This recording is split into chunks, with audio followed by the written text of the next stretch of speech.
right. Looks like I am live. Yep, definitely. Hello, everyone. I know it's late November. It's just before Thanksgiving now, but I feel like summer just ended. I left New Hampshire, I think the second week of July, and I just spent the last 5 months in Wyoming and Montana, mostly in Montana. And these work trips are very interesting. It's a lot of work. I spent a lot of time on the oil rig, but I also do have some time to explore. I had probably 3 to 4 weeks worth of free time to get around. So I went to my usual haunts, some of my favorite places, the Bighorn Mountains, Yellowstone. But I was also able to visit a lot of new places I'd never been to before. Glacier National Park. I hit up Oregon. I went to Washington. Went to Eastern Washington a few times, and then made it all the way out to Seattle once, and got to meet one of my subscribers, Jared, there. So that was a lot of fun.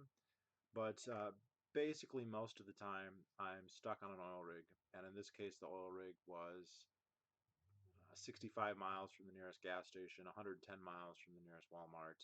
Uh, probably, I don't think there was a gym at 65 miles away, so probably 100 miles or so from any gym. So this was very unusual. Typically, when I'm on an oil rig, I leave every couple days. If I'm anywhere close to a city, I'll go to the city maybe 4 or 5 nights a week. And this is very different. I basically stayed on the oil rig the entire time. um, I think 2 times for over 30 days each without leaving, and the other times 20 days or more. So it's very unusual for me, but I planned ahead. I knew that that might be the case. Um, and one of the things that I really like to take that an opportunity is to read. So I brought a lot of books, and I ended up reading about 22 or 23, and then I probably listened to another 5 or 6 on audiobook. Now, some of these are books that I might go into a lot more detail. There's some really fascinating areas that they can be taken, and others probably not. But I think a lot of people tell me they do like to read the books that I suggest, and so I'm going to go over these. So let me just start with the most acrimonious. You'll notice that there's a couple themes here. I read a lot of books about Israel and Zionism, and I also read a lot of books about chattel slavery in the United States, but then quite a few others as well. So let me do the Zionism ones first. So first up is The Gun on the Olive Branch by David Hurst. And I believe this is from kind of a British perspective, a British reporter, British journalist. And this is one of those books that is highly critical of not Zionism per se, but of the Jewish state or the state of Israel in particular. So this was a very kind of good summary of a lot of the history. When did the PLO start, for instance? The various stages from the mandate, the Balfour Declaration, the earliest immigrants to Israel. When did the violence start? There's a lot of chronology there. There's a lot of sequential escalation in the conflict, and while you could say that there's some biases here, you can't really say that there's inaccuracies in the sense that what happened when it happened. I like this book. It's very readable. I found this very easy to turn through and go through the pages, but it does have a bent. Not one that I necessarily disagree with, by the way, but it does have one. So next up is Genesis, Truman, American Jews, and the Origins of the Arab-Israeli Conflict by John Judas. So this book, John Judas was a longtime editor at the New Republic, which is not a magazine I'm particularly happy or in favor of, but he is an American Jew, and he's coming at this from an American Jewish perspective. And yet, the tone is very, very similar to the previous book that I mentioned, The Gun and the Olive Branch. He also takes a very critical view of Israel, at least the state of Israel, if not necessarily of Zionism. It's difficult because you have Zionism has a rich ideological history, and there's not uh, a monolithic form of Zionism, and so it's very easy. Similar if you're debating like socialism, you could raise all these debates and points about communism or the Soviet Union, and you're going to find a whole bunch of socialists who are going to say, no, no, no, I'm an anarcho-syndicalist, and sometimes their quibbles make sense and sometimes they don't. And it's very similar with Zionism. So there's lots of different strains, but there's one strain that won out and ended up in the state of Israel. So um, that's the kind that's worth, I think, the most critique. And he goes into, again, the history. It's going over the history, the various assassinations, the various acts. Again, this is a highly negative book, but this is also, I would say that it's a highly negative book. I think most Zionists would probably view this as a highly negative book. I think it's fairly fair, and also it's coming from, an established Jewish author and Jewish intellectual, American Jewish intellectual. And it's also important, I think, to understand the critical importance of American Jews in the state of Israel because of their influence on public opinion in the United States. So, again, another good book. Now, I wanted to balance this. So, I have a good friend who's Jewish who recommended a book about not necessarily history, but a series of recollections of a longtime civil servant in Israel. And this was going to be a book that I kind of picked because it was going to have a much stronger pro-Israel bent. So the book is The Prime Ministers, an intimate narrative of Israeli leadership by Yehuda Avner. Here we have it right here. This was I think this might have been the longest book that I read, or maybe the second longest. So, and here we've got these prime ministers, Levi Eshkol, Yitzhak Rabin, Golda Meir, and Menachem Begin, who, as you can see, he's kind of slightly above the other ones, and more than half the book is about him. It leads off with about him. It ends with him.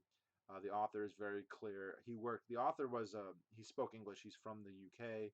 He grew up in the UK, and then he moved to Israel. He got there when he was 17 or 18, about a year before the state of Israel was declared. And for about a decade or two, he worked as a civil servant, kind of a low-ranking civil servant, and then he started getting work toning up the speeches or helping the speeches of the prime minister, starting with Levi Eshkol, then Golda Meir, then Yitzhak Rabin, and then ending with Menachem Begin.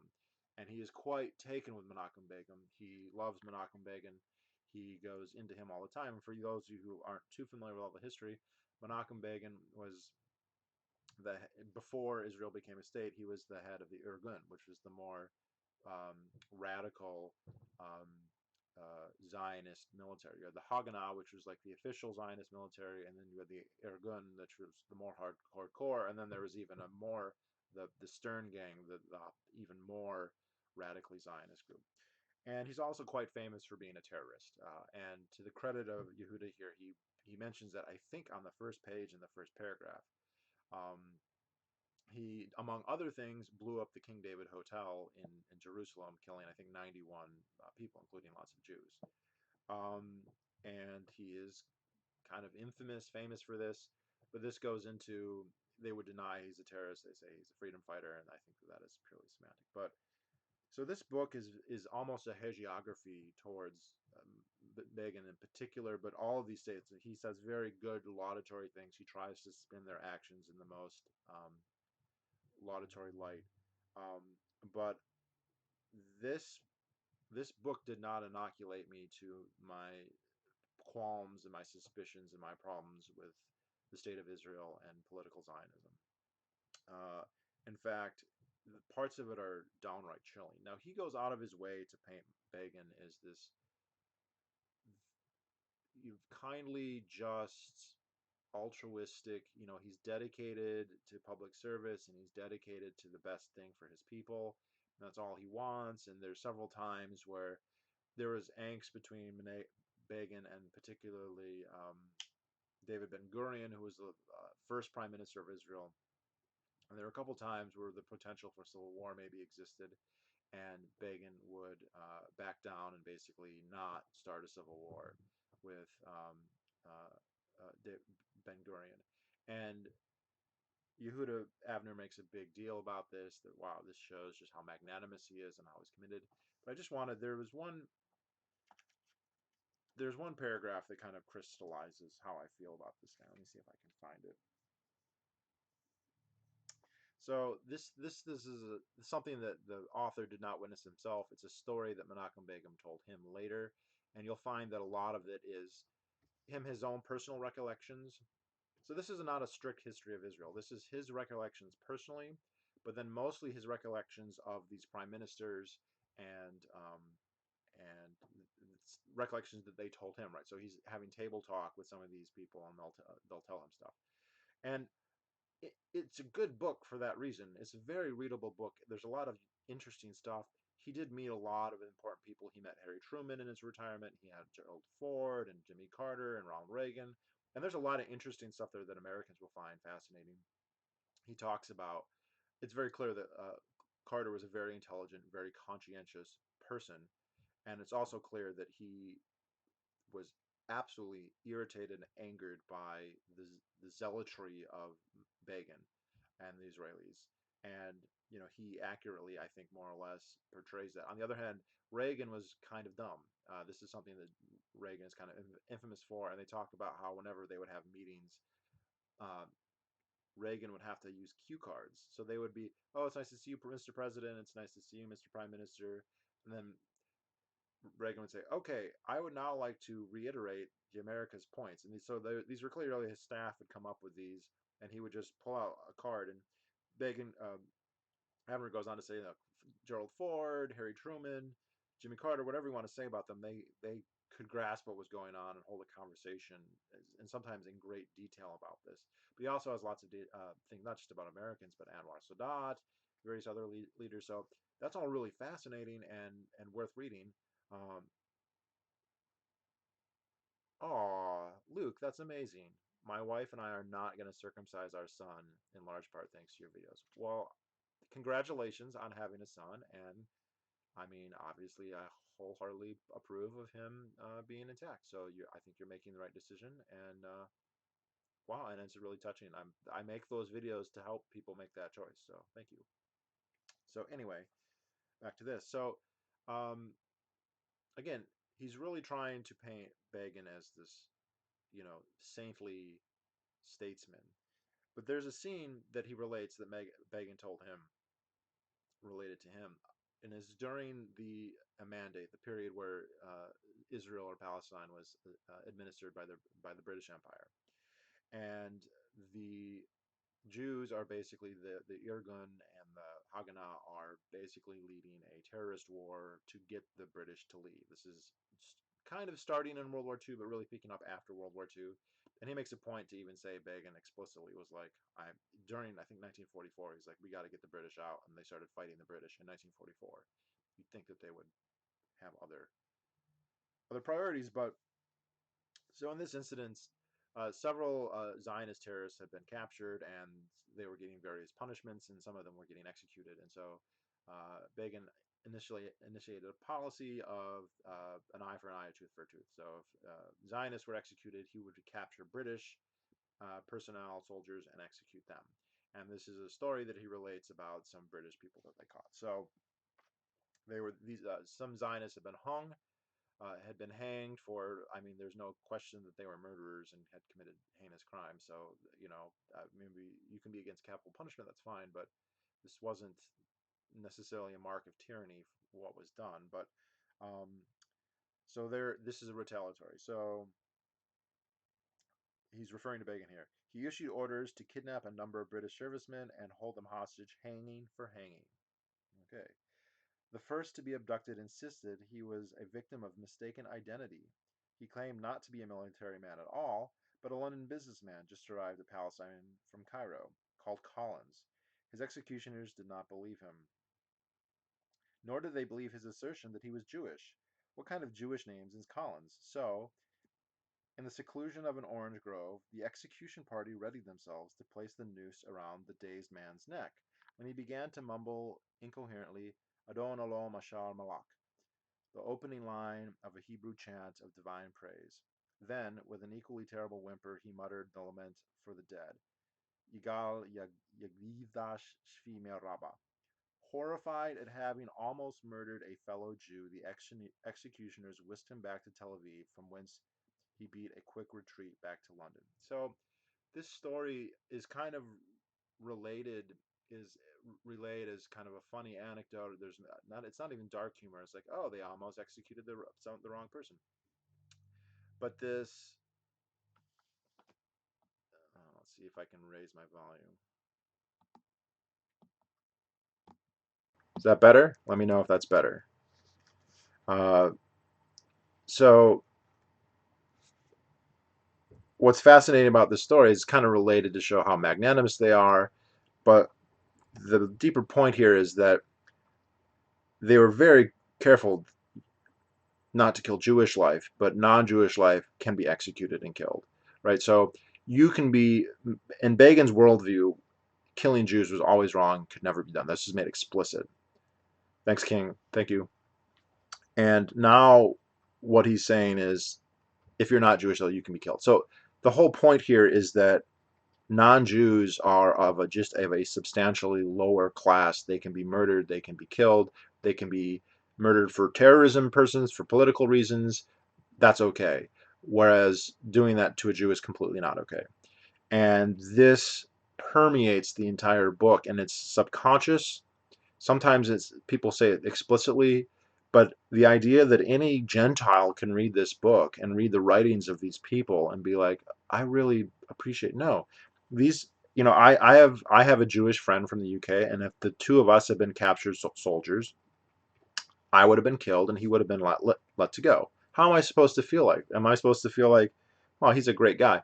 There's another also funny episode where he talks about much later when Begin's prime minister, he gives a speech at the UN, and he talks about how, of course, all the Arab delegates left, and then Begin gives up, and he's got all this eloquence, and he's quoting the Book of Levi, and the point of the speech was to stress non-proliferation and the end of nuclear weapons and stopping the spread of nuclear weapons, and nuclear weapons are bad and we need a peaceful world.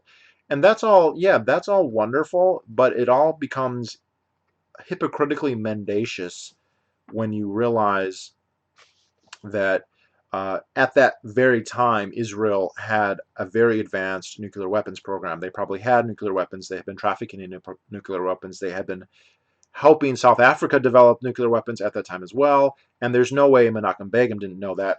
There's no way that the author of this book, Yehuda Abner, didn't know that. He only mentions the nuclear weapons program once, and that's in a highly, well, it's kind of in an offhand way, but he obviously knows about it. So he's trying to portray Begin as this, forward-thinking man of peace, blah, blah, blah, blah, and it's all just a bunch of fucking lies. It's just not mentioned in the book, but anyway, unless you're completely ignorant about the history, you would know that. So yeah, this is a great, and Stephen Koza, this is The Prime Ministers by Yehuda Abner. So yes, this is a really good book. I recommend people read it. But as soon as if you're a Gentile, and this is recommended to a friend of mine who is Jewish, and I think he loved it, and it is a good book, and like on its own. But a Gentile is going to read this and be like, "Well, I'm dog shit to these people." And there's other themes too, because he talks a lot about this the view they have towards diaspora Jews, and specifically Jews in the United States. Jews in the United States. He relates stories of people he met in Palestine or in Israel who immigrated to the United States, and then meeting them later in life. And then what's interesting is all those people prospered very much. They went to the United States, and some of them became millionaires. They became highly successful. They had children, but his kind of take is, well, you're not in Israel. It's just kind of a waste. And the fact that he relates this, but particularly a refugee who was on his ship that he took to Israel. He had trouble in Palestine. He lived there a couple of years, but he ended up going to the United States, married, had sons, and then his sons, and became a millionaire, became a really successful businessman, and then he had children, but then his sons married Gentiles. And so Avner's looked, oh, that is just, what a waste.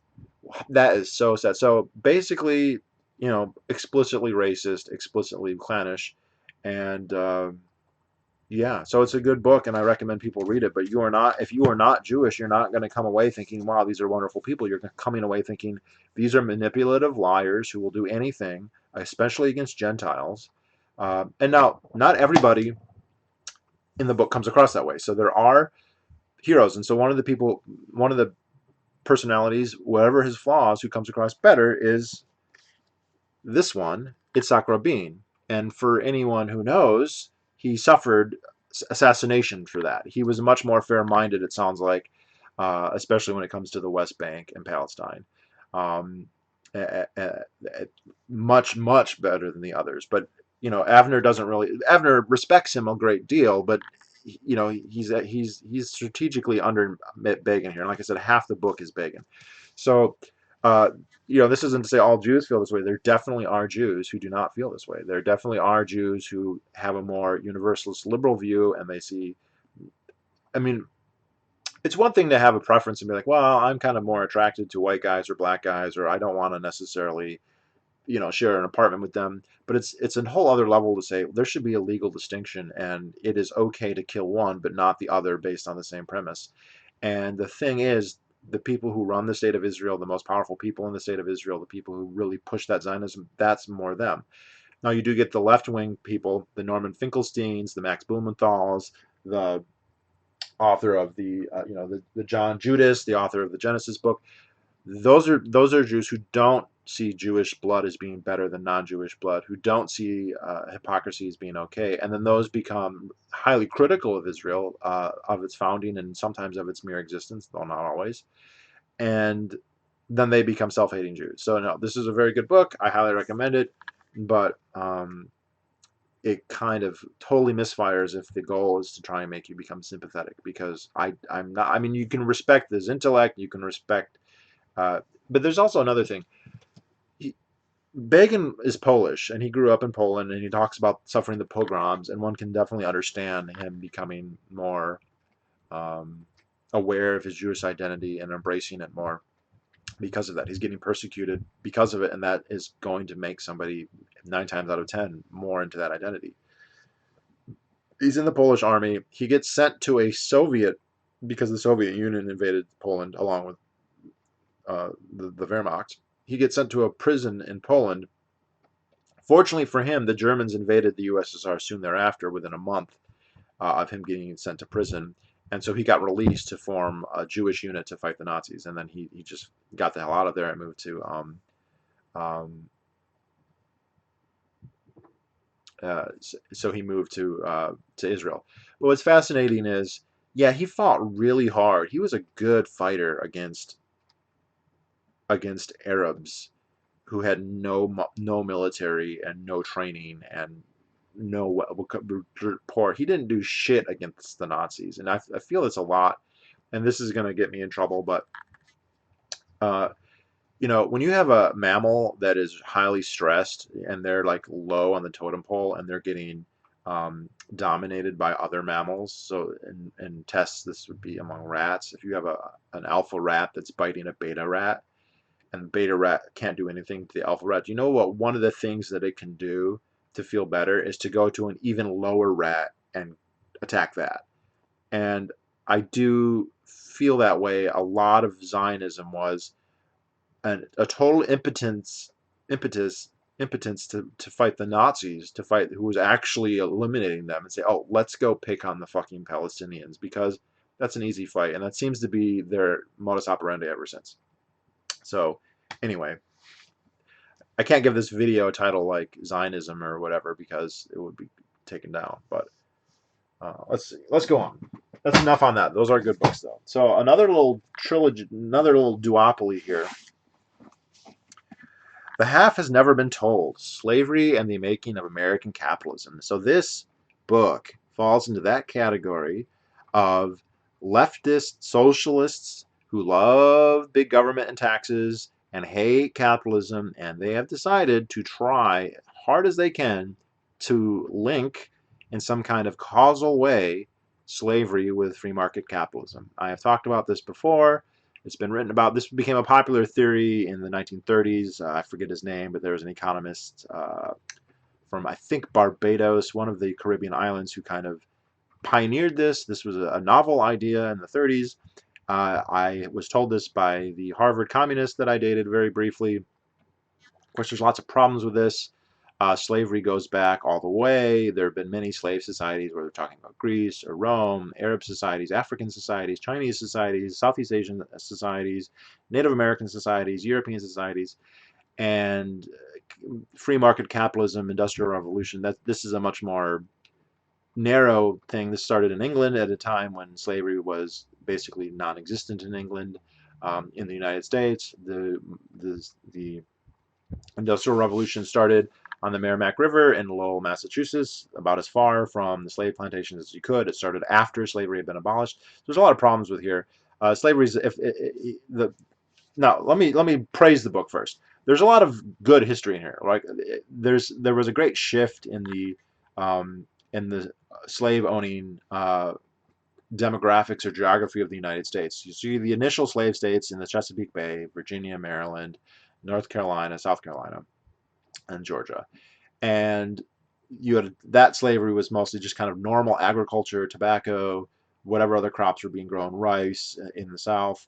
And then with the invention of the cotton gin and the acquisition of basically the lower Mississippi River Valley, so the states of Mississippi, Alabama, Florida, Louisiana, all of a sudden that area became open up to speculators and settlers, and that area turned out to be very good for cotton. And then there was this basically a giant cotton boom that kind of slowly picked up around 1800 and just continued all the way up until the Civil War. And there was a mass exportation of slaves from Virginia and Maryland to Mississippi and Alabama. And this was quite as significant. And there were distinctions in the way slavery operated between the two areas. And this book talks about that a lot, and I think that's a really valuable thing. And I think anyone who's not familiar with that history, this is great. The attempt to pigeonhole uh, capitalism's fault in that is just ridiculous. Again, it's guilt by association. Are we going to say that then that Africa is evil because they also practiced slavery because they had an integral part? I remember one of my communist friends said, "Well, I'm not just talking about slavery. I'm talking about something very specific. I'm talking about the Atlantic slave trade." I'm okay. The Atlantic slave trade starts in the 1450s and ends in the 1880s. It spans four continents at least: Europe, Africa, North and South America, and the entire Atlantic Ocean. So we're now talking about an entire hemisphere of the planet and over 500 years. That's not very specific. And if we're going, if slavery is the cause, is slavery is somehow what causes capitalism, then it should have started in Brazil or in Lisbon or in Angola or Cote d'Ivoire. It shouldn't have started in the UK, or it shouldn't have started in Boston or in Massachusetts or the Merrimack River.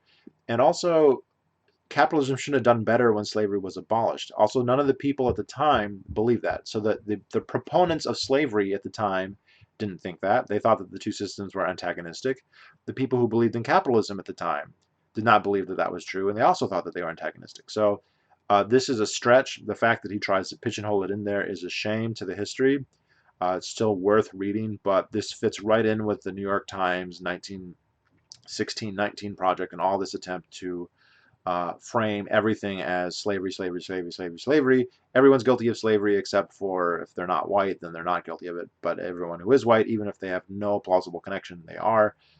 It falls into that category. Now, there's still a lot of good history in here. Um, there's some pretty clear reverse racism too, where he's talking about, uh, he really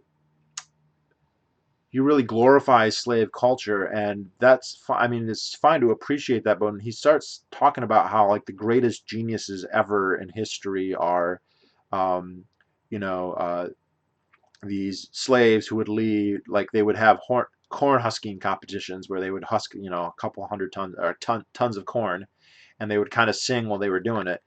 We don't have the lyrics. We don't know anything about these songs, and he's going like, "Well, this is the greatest genius. This is the best stuff ever. Like the nothing created by white men in America is as good as this." Like this, just it's fine to relate that. It's good to know. I'm glad I know about these corn husking songs, and it is a testament to the human spirit that people in such a terrible situation can do that. And when he goes into the details on how to pick cotton, that's all wonderful stuff to know, and that's good. But then they say, well, this is the greatest thing ever. Come on, that's just you know blatant pontificating. So a good antidote to that would be this book, American Slavery, American Freedom. So this is an older book. This was published, I believe, in the 70s or 60s. And this just covers the start of slavery in the Virginia colony, the development of it as an ideology, the development of it as a racial ideology, right? Because they're not necessarily the same thing. And this goes into that history in a lot of detail with a lot of quotations from people at the time. So this is a much, much, much better book. And I would highly recommend this book much more than the other book if you're trying to get something that's even remotely objective or even attempts to be. Um, and the roots of slavery are very anti-capitalist. If you look, England at this time, if we're talking about the of the late Tudors, the Elizabethan period, and the period under the Stuarts, um, they were not a free market society. They didn't believe in free market capitalism. They were highly mercantilist, and they also had very um, paternalistic ideas about labor. So there was the gentry, the people who should live without having to work, right? If you're a noble or a knight or an earl or a baron or whatever, you shouldn't have to work. You should be able to live off the labor of others just because of the status of your birth or of your breeding. And then everybody else, they should have to work now, and they should have to work for. And now this was reciprocal, right? If you were a serf or you were a thrall of these people, well, they were expected to take care of you and whatnot. They weren't supposed to abuse you so much. So one of the takeaways here is that the mortality rate in early Virginia and the early colonies for the first probably 20 or 30 years was unbelievably high. Almost everybody who immigrated died. Um, there's kind of a really cool pivot. He talks about one of the Native American uprisings, I think one that started in 1622. So Jamestown was founded in 1607, and he talks about in that uprising, in one night, the Pamunkey Indians massacred about 10% of the white population of North America, right? So this is one of the few times when there was actually an existential threat to European society in North America. And then he pivots from that to say, this sounds real bad, but the Indians were terrible at killing white men, whereas whatever else, and we're not sure, with diseases, hunger, whatnot, um, he goes over the numbers. Like the numbers, they were getting thousands of immigrants a year, and the population wasn't really changing because so many people were dying. And he talks about how then it made no sense to really have slaves in that system. You would not want to hire somebody, you wouldn't want to buy somebody for life because life was probably going to be one summer. And so indentured servitude was much more popular. And he goes into a lot of detail what that was. And indentured servitude was, very practically speaking, slavery for a term of years. 7 years, 10 years. He also talks about how the earliest English colonists did not have the view that blacks were necessarily slaves. They actually used blacks who were liberated from Spanish colonies as allies against the Spanish.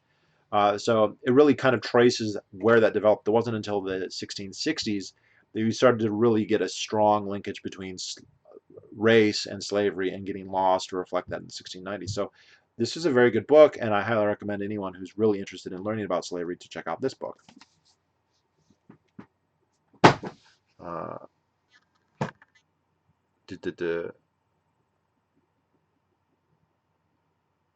Yeah, Southern slave owning society was really anti-capitalist. Yes, and I'm going to read some of his books, but if you read like Fitzhume or any of the big theorists of slavery, they absolutely would say it was anti-capitalist. They thought it was antithetical, and they thought it was superior.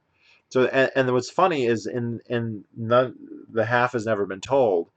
He doesn't go over that at all. He just takes it for granted that even though the opponents of slavery thought that it was antithetical to capitalism, and the proponents of slavery thought that it was, he thinks it's not. So let's see where else. And actually, here's another good one.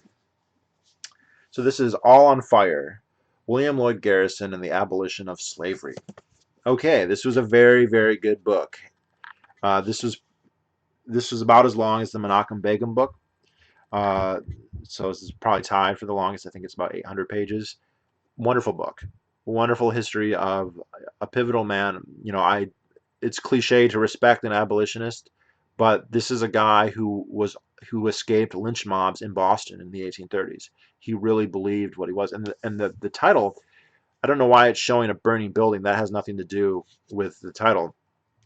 The title is actually quite pertinent, I think, and this is something I think is pertinent for libertarians, right? This is a fringe ideology. that's trying to change a monolithic cultural trope. And it talks about the process of doing that from the perspective of probably the person who did more than anyone else to do so.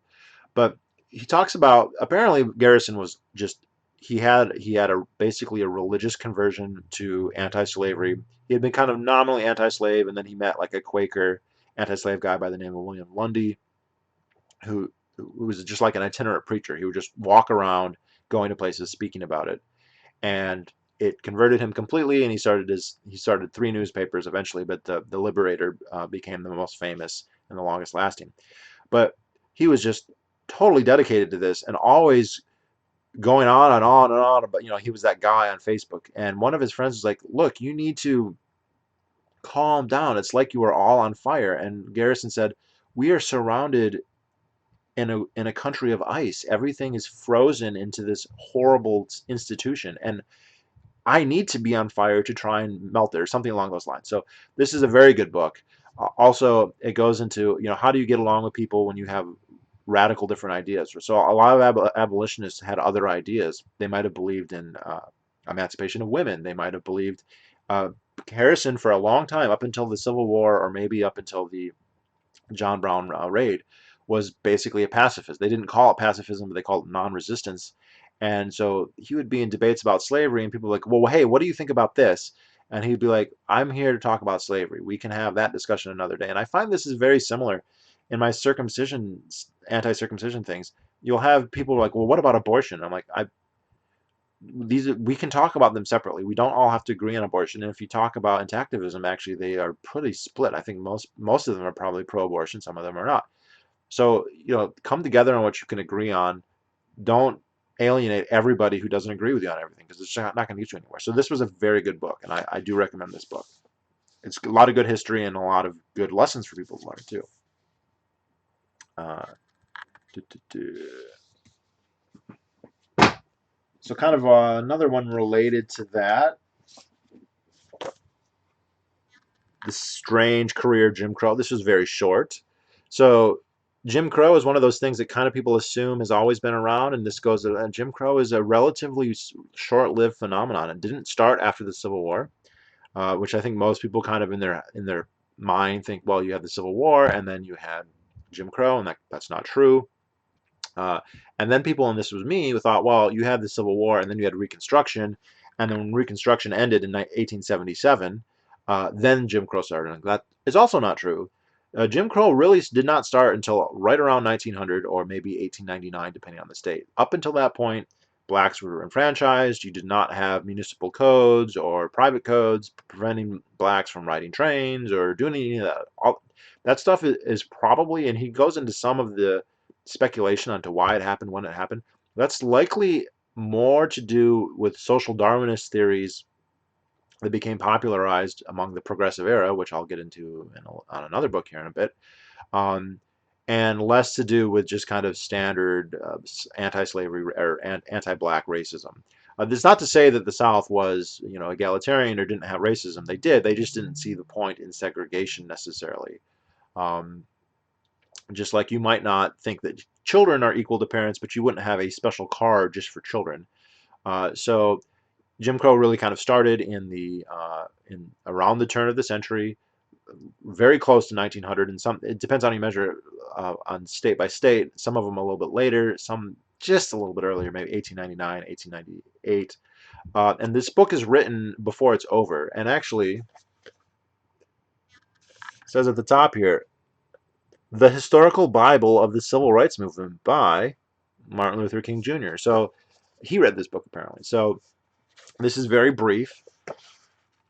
It goes into the various statutes that were enacted by the various states, and this is also a great palliative because, again, people have this intuition that Jim Crow started right after Civil War, and they also have this intuition that it has something to do with capitalism and free markets and a whole bunch of companies just deciding to be racist. And that is also completely false. It is about municipal regulation, mostly at the state level, also the city level, and later at its apogee at the federal level. So this is a good book and a short one. So this next book is just kind of a general history. I've had this on my shelf for years. I think I heard Gary North give a speech on this probably in 2008, if not before. And this is the history of the United States of America during the first administration of Thomas Jefferson by Henry Adams, the grandson of John Quincy Adams and the great-grandson of John Adams. So this is one of 8 volumes, and I was kind of reluctant to start an 8-volume work, but if you look, this is a direct reprint. They just found the text of the original and just fucking copied it. This hasn't been retypesetted or anything, but as you can see, the text is fairly big and there's large margins, so this was actually a very fast read, and I love this. This was a great book. Goes into a lot of detail about the Jefferson administration, and you know, I'm a big history buff, and everyone's heard of Thomas Jefferson, and he's super famous, but you know what? How many people can name anything about his administration other than the Louisiana Purchase?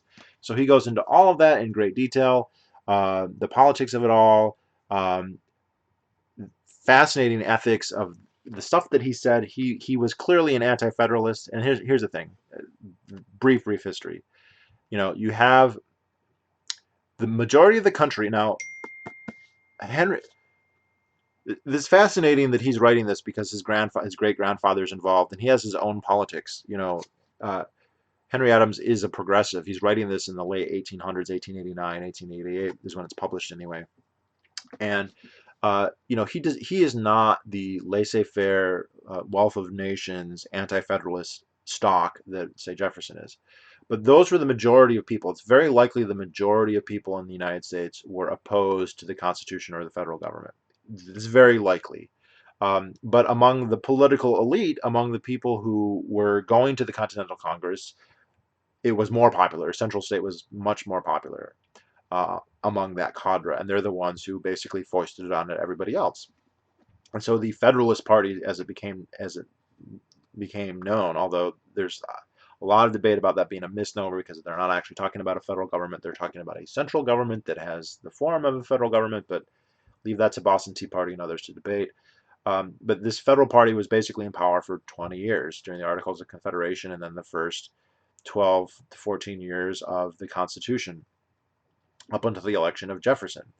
And Jefferson gives an inaugural, and it basically is like the government is, you know, the government is best that governs least, and that we should abolish the army, we should probably abolish the navy, we should cut all taxes, blah blah blah. It sounds great, and then they just did not deliver on any of that stuff. So, um, fascinating book going into a lot of details, and this is only volume 1 of the first Jefferson administration. So I can't wait to read the rest. I'm sad that I waited so long to start this. So if you can find this, it was kind of hard to find. But go ahead and give this a read. This is a really good history.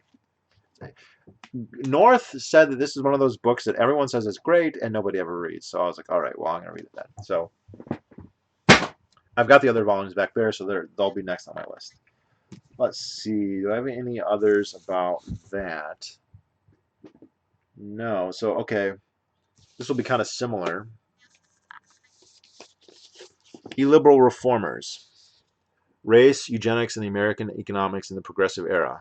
This is a newer book, short, very easily to read, and not to go into too much detail, but about how progressives were all racist and how almost everything, all the assumptions of their political system were based basically on a baseless assertion. So the idea was, you know, you have this laissez-faire idea, you have the wealth of nations, not Mises, yes, this is before that, and you had the Jeffersonian Revolution and the Jacksonian Revolution, which kind of tap into that, this idea, you know, government is best that governs least, freedom, very, very libertarian. They didn't have the word, but very explicitly so. By the end of the 19th century, you had a lot of people saying that's the past, that's done, that no longer works, and so we need to have a more active government. Government is the solution. You need to have a benevolent government that's managing and organizing society. What was interesting, though, is they couldn't really point to anything and say this is why. They just said, look, maybe that worked back then, but it's different now, and so we need this. And, you know, obviously the logical fallacy there is just because it changed didn't mean you need to change that. Just because things are different doesn't mean that your solution is the correct solution. It doesn't even show that there's a problem. And he points out that so much of that was based on those assumptions, and so much of it was racist. So much of it was we need to, you know, relegate you know, people to their proper place, and this is probably where Jim Crow comes from. So this was a very good book, and it goes into all these Wilson and Dewey, Taft, Roosevelt, like these guys, these were bad dudes. Yeah, good book.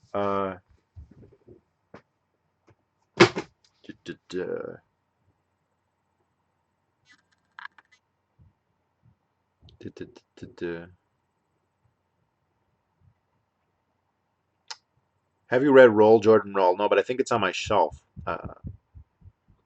Isn't that the subtitle like slavery and the society they made? What do you think of the New York Times 1911 project? I think it's stupid. It's wrongheaded. It's it's a perversion of history, and it's a shame because there's real history there that should be learned and should be studied. But that's not what it's about. That is completely agenda driven. Um, bu- bu- bu- what's that Jim Bro? What is that Jim Crow book called? The the strange. Oh, what is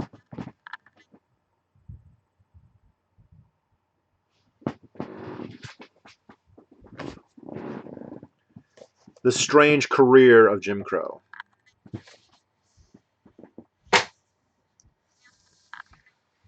Uh, bu- bu- bu- yeah, minimum wage to stop black people, regulations to stop black people, unions to stop black people and Asians, and all that stuff. Yeah. So let's see. Kind of along similar lines, similar period. The Child Savers: The Invention of Delinquency by Anthony Platt.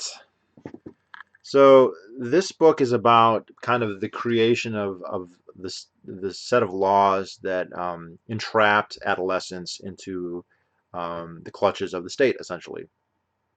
Before this, you basically just had your parents, and when your parents let you go, you were a free person. And parents tended to let their kids go to one degree or another around puberty or soon thereafter. And so, if you were an assertive 14 or 15-year-old, you could be out doing your own thing.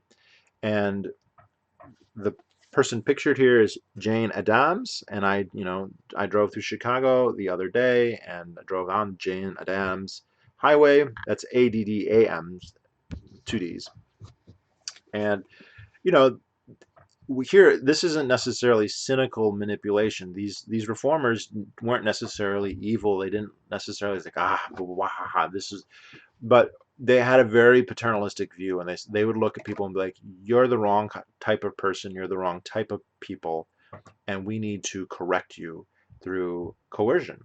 We will force you to reform, we'll force you to have the right early on. I mean, like the first public schools, we'll force you to become the right religion. We will force you to be a good citizen.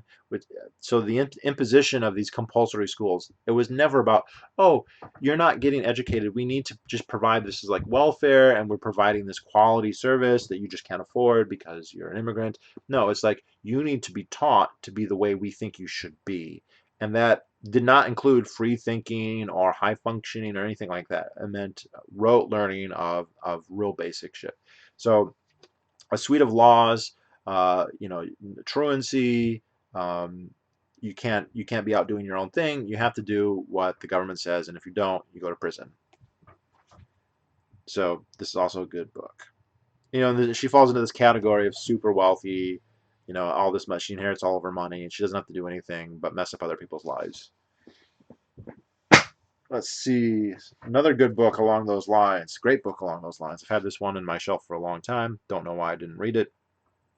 Railroads and Regulations, 1877 to 1916, by the great Gabriel Kolko. So those of you who don't know, Gabriel Kolko wrote the amazing book, The Triumph of Conservatism, also about the progressive era, about how government regulations are almost never, probably actually literally never, instituted by consumers for consumers, but by industry for industry.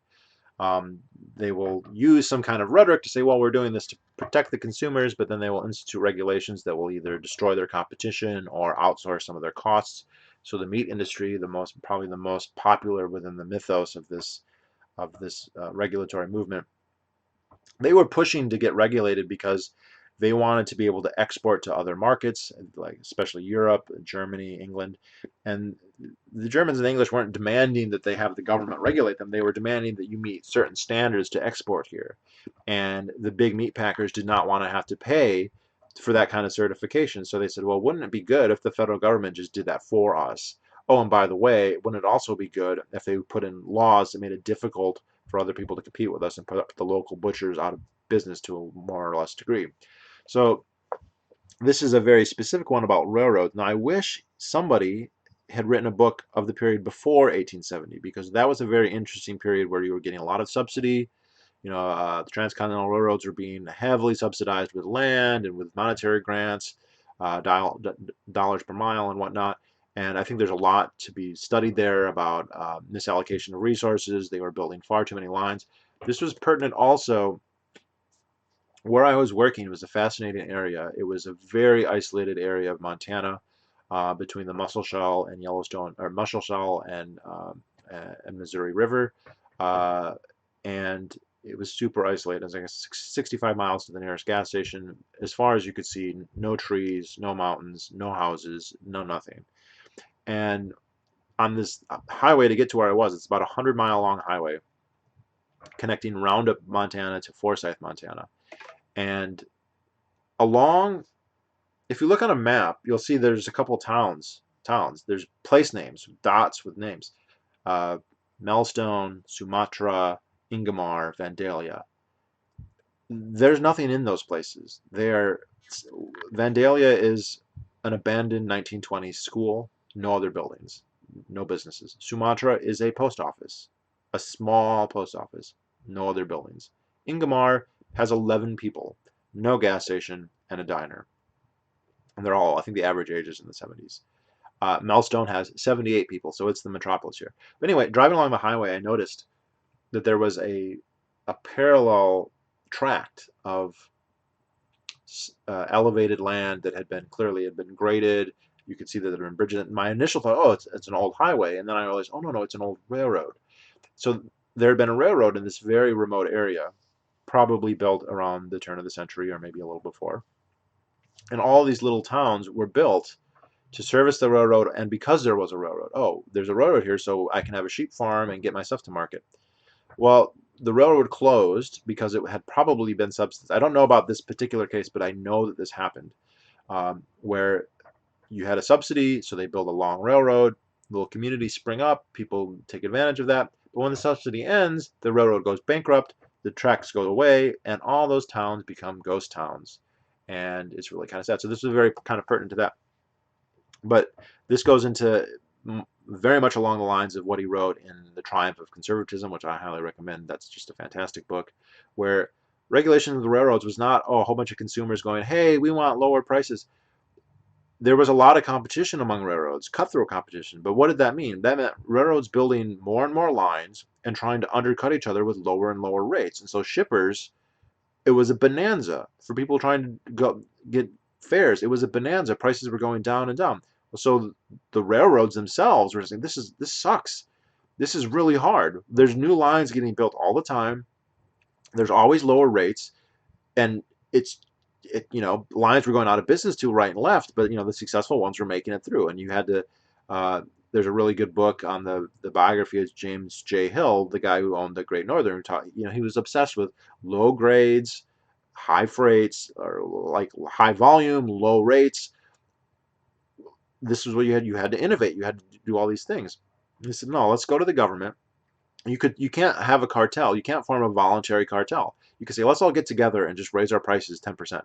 Yeah, that works until the one guy was like, well, actually, like I could drop my prices. I could make up the difference by increased volume, and that's what they would do. It's kind of weird. Like leftists have this kind of view of capitalists is like they will do anything to make money, right? They'll kill, steal. They have no ethics at all.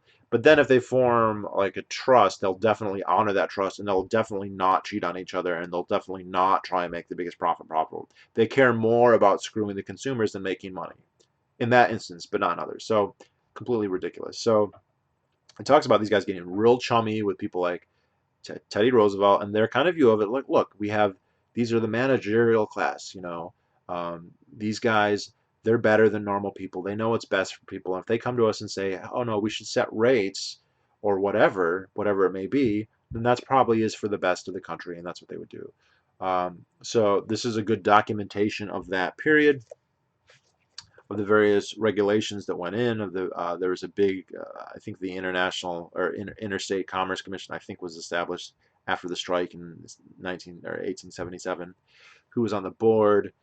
Who was on the pay? Like there is that kind of corruption, but the bigger type of corruption is just ideological, like just the belief that, hey, these should function as utilities. They should be granted special favors, and it kind of destroyed the railroads in a way.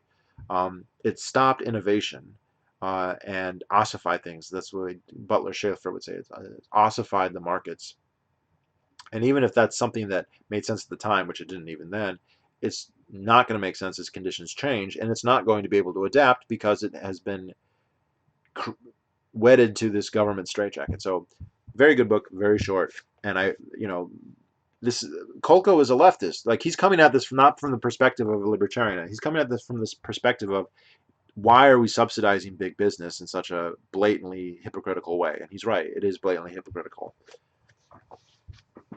All right, let's see. Fuck, where to go? Okay, I should do these two next.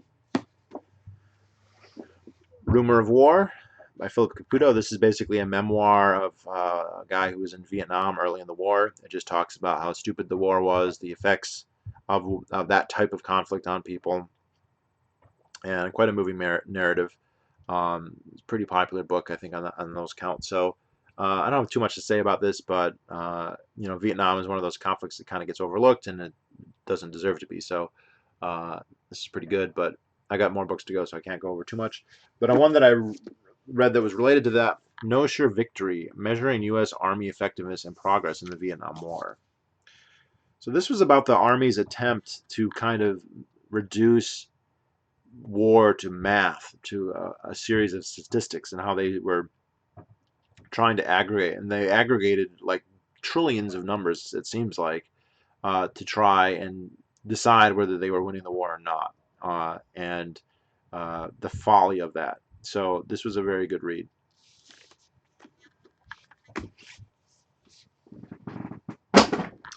Hey, Chris, good to see you. I hope you've been well.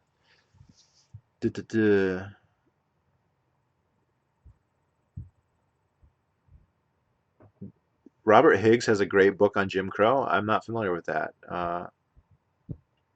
He has a great book on the Cold War, the Depression War and Cold War, and then Crisis in Leviathan. I didn't know he had a book on Jim Crow.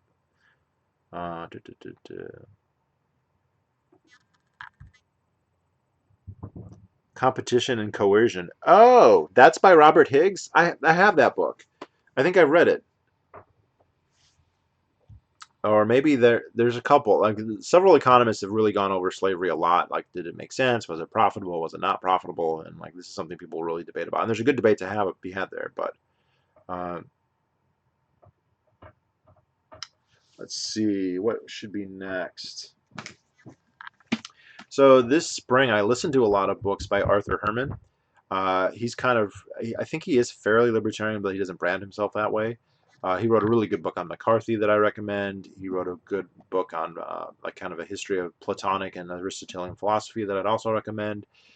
This one is The Idea of Decline in Western History by Arthur Herman. And this is just kind of going through the various ideological tropes of Western society declining. Are we declining racially? Are we declining economically? Are we declining environmentally? And there's just this very long history theologically. Oh, we're declining because the earth has fallen and the second coming is coming, or whatever. And he's just kind of cataloging all that. And each one is kind of interesting. The thread that connects them all, and this is something that's true in a lot of Herman's work. He basically does a very, very long general history of a certain topic, and he tries to connect it with one thread. And that's an interesting device, and the books are usually quite good and valuable, but very often the thread kind of becomes tenuous. So how much of a connection is there between the ideas of racial degeneration after the triumph of Darwinism and environmental degradation of the late 20th century, right? obviously they have some similarities, but I think it can be strained to say that they're the same thing or how related they are, which he doesn't necessarily try and do. But this was especially true in his book on Aristotle and Plato. That's a really good book. It's a good intro to a lot of different ideas, but at some point it's like, what do these people really have to do with Aristotle and Plato? They often didn't. It was just kind of connective tissue there. But again, still good books, and I should probably do a review because this book on McCarthy is really, really good. But this is a good idea, and it becomes, you start reading like, well, this is kind of interesting that people think that everyone's going to degrade into criminals, retarded criminals back in the 1880s, but no one believes that now, so it's obviously not true. But then you kind of see that it's very similar to what people are saying now about the environment. So yeah, I like this book.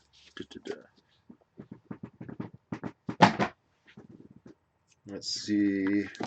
This is an old classic, The War Against Boys, and by Christina Hoff Sommers. Again, pretty short, pretty simple. I feel like this should be updated because this is pre-wokeness. Um, but people say the Korean War is more overlooked than the Vietnam War. Yeah, it's called the Forgotten War, and it never ended technically. So this is basically just on how public school policies and government policies are against boys, trying to treat them. This is, I think, before we were treating them the same or saying there's no difference, but yeah, kind of along those lines that um, normal behaviors are trying to be suppressed to them. It's very detrimental. So pretty short. Not, I don't have too much to say about this one, but it's good. Let's see. The later Roman Empire, 284 to 602. Okay, so this book starts off. This is written in the early 60s. It starts off. He says something like, "I don't need to have footnotes. I don't need to have annotations. I'm just gonna wing it." So it just starts. Yeah. Uh,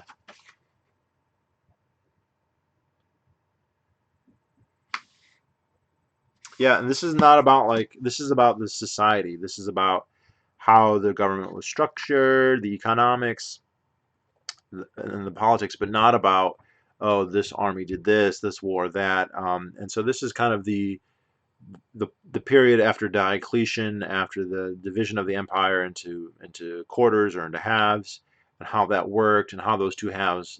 People always hear about that, but then like, oh, how did that function? Were they just separate states? Were they the same state? Did they get along? Did they not get along? How do they manage the legal system? Because you could have one emperor in Constantinople saying one thing and an emperor in Rome saying another. Fascinating how different that could be, and yet how little they actually warred. There were some conflicts between the two, but it was unusual. Uh, and they typically got along, which is kind of fascinating in and of itself. So there was a lot of details in here about the various grades. There's all the social status. How much did you get paid if you were mid-level? How much if you were high level? The various levels. How do they organize the governorships? A lot of minutia, but still fascinating stuff. Not necessarily a page turner though. Um, and this is volume one, so I've got volume two sitting back there.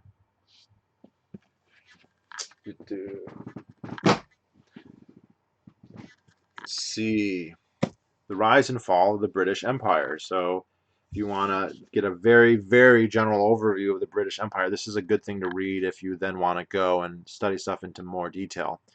Um, so actually, this has a chapter on the early empire, including, say, the Virginia colony, and then you could read that entire book, American Slavery, American Freedom, that covers that in more detail.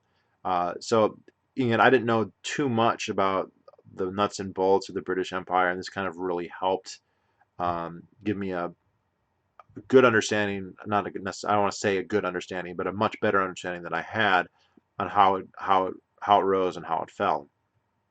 The importance of India and all of this. India was the central linchpin of the British Empire, apparently. They were making India pay for everything. One of the reasons the British Empire fell apart so much after World War II wasn't so much because of World War II, but it was because they no longer had India, and India then was no longer willing to flip the bill. It was Indian troops and Indian financing that was garrisoning the rest of the empire. And when that ended, the empire basically fell apart very quickly. So, interesting book, good book. Um, pretty generic. That's a big amount of history to have, this many pages. And there's big, I mean, there's a lot of this in here. So, like, as thick as this is, it's not actually that much text, but good overview. So, recommended for that. Let's see. A little bit different here. Behave, the Biology of Humans at Our Best and Our Worst by Robert Sapolsky.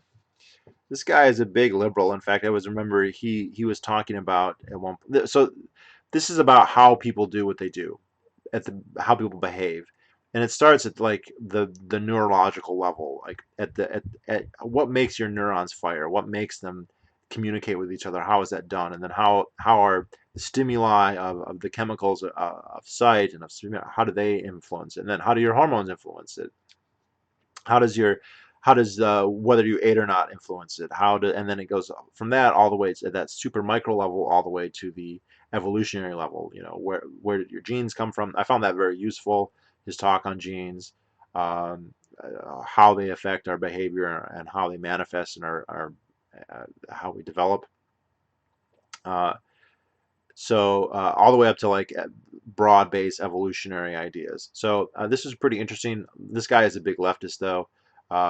He does talk about it was fascinating because in the Herman's book on McCarthy, he talks about McCarthy was like there were actually a lot of communists, and just McCarthy got some of his details wrong, and McCarthy was also a drunk, or he at least became a drunk by the end.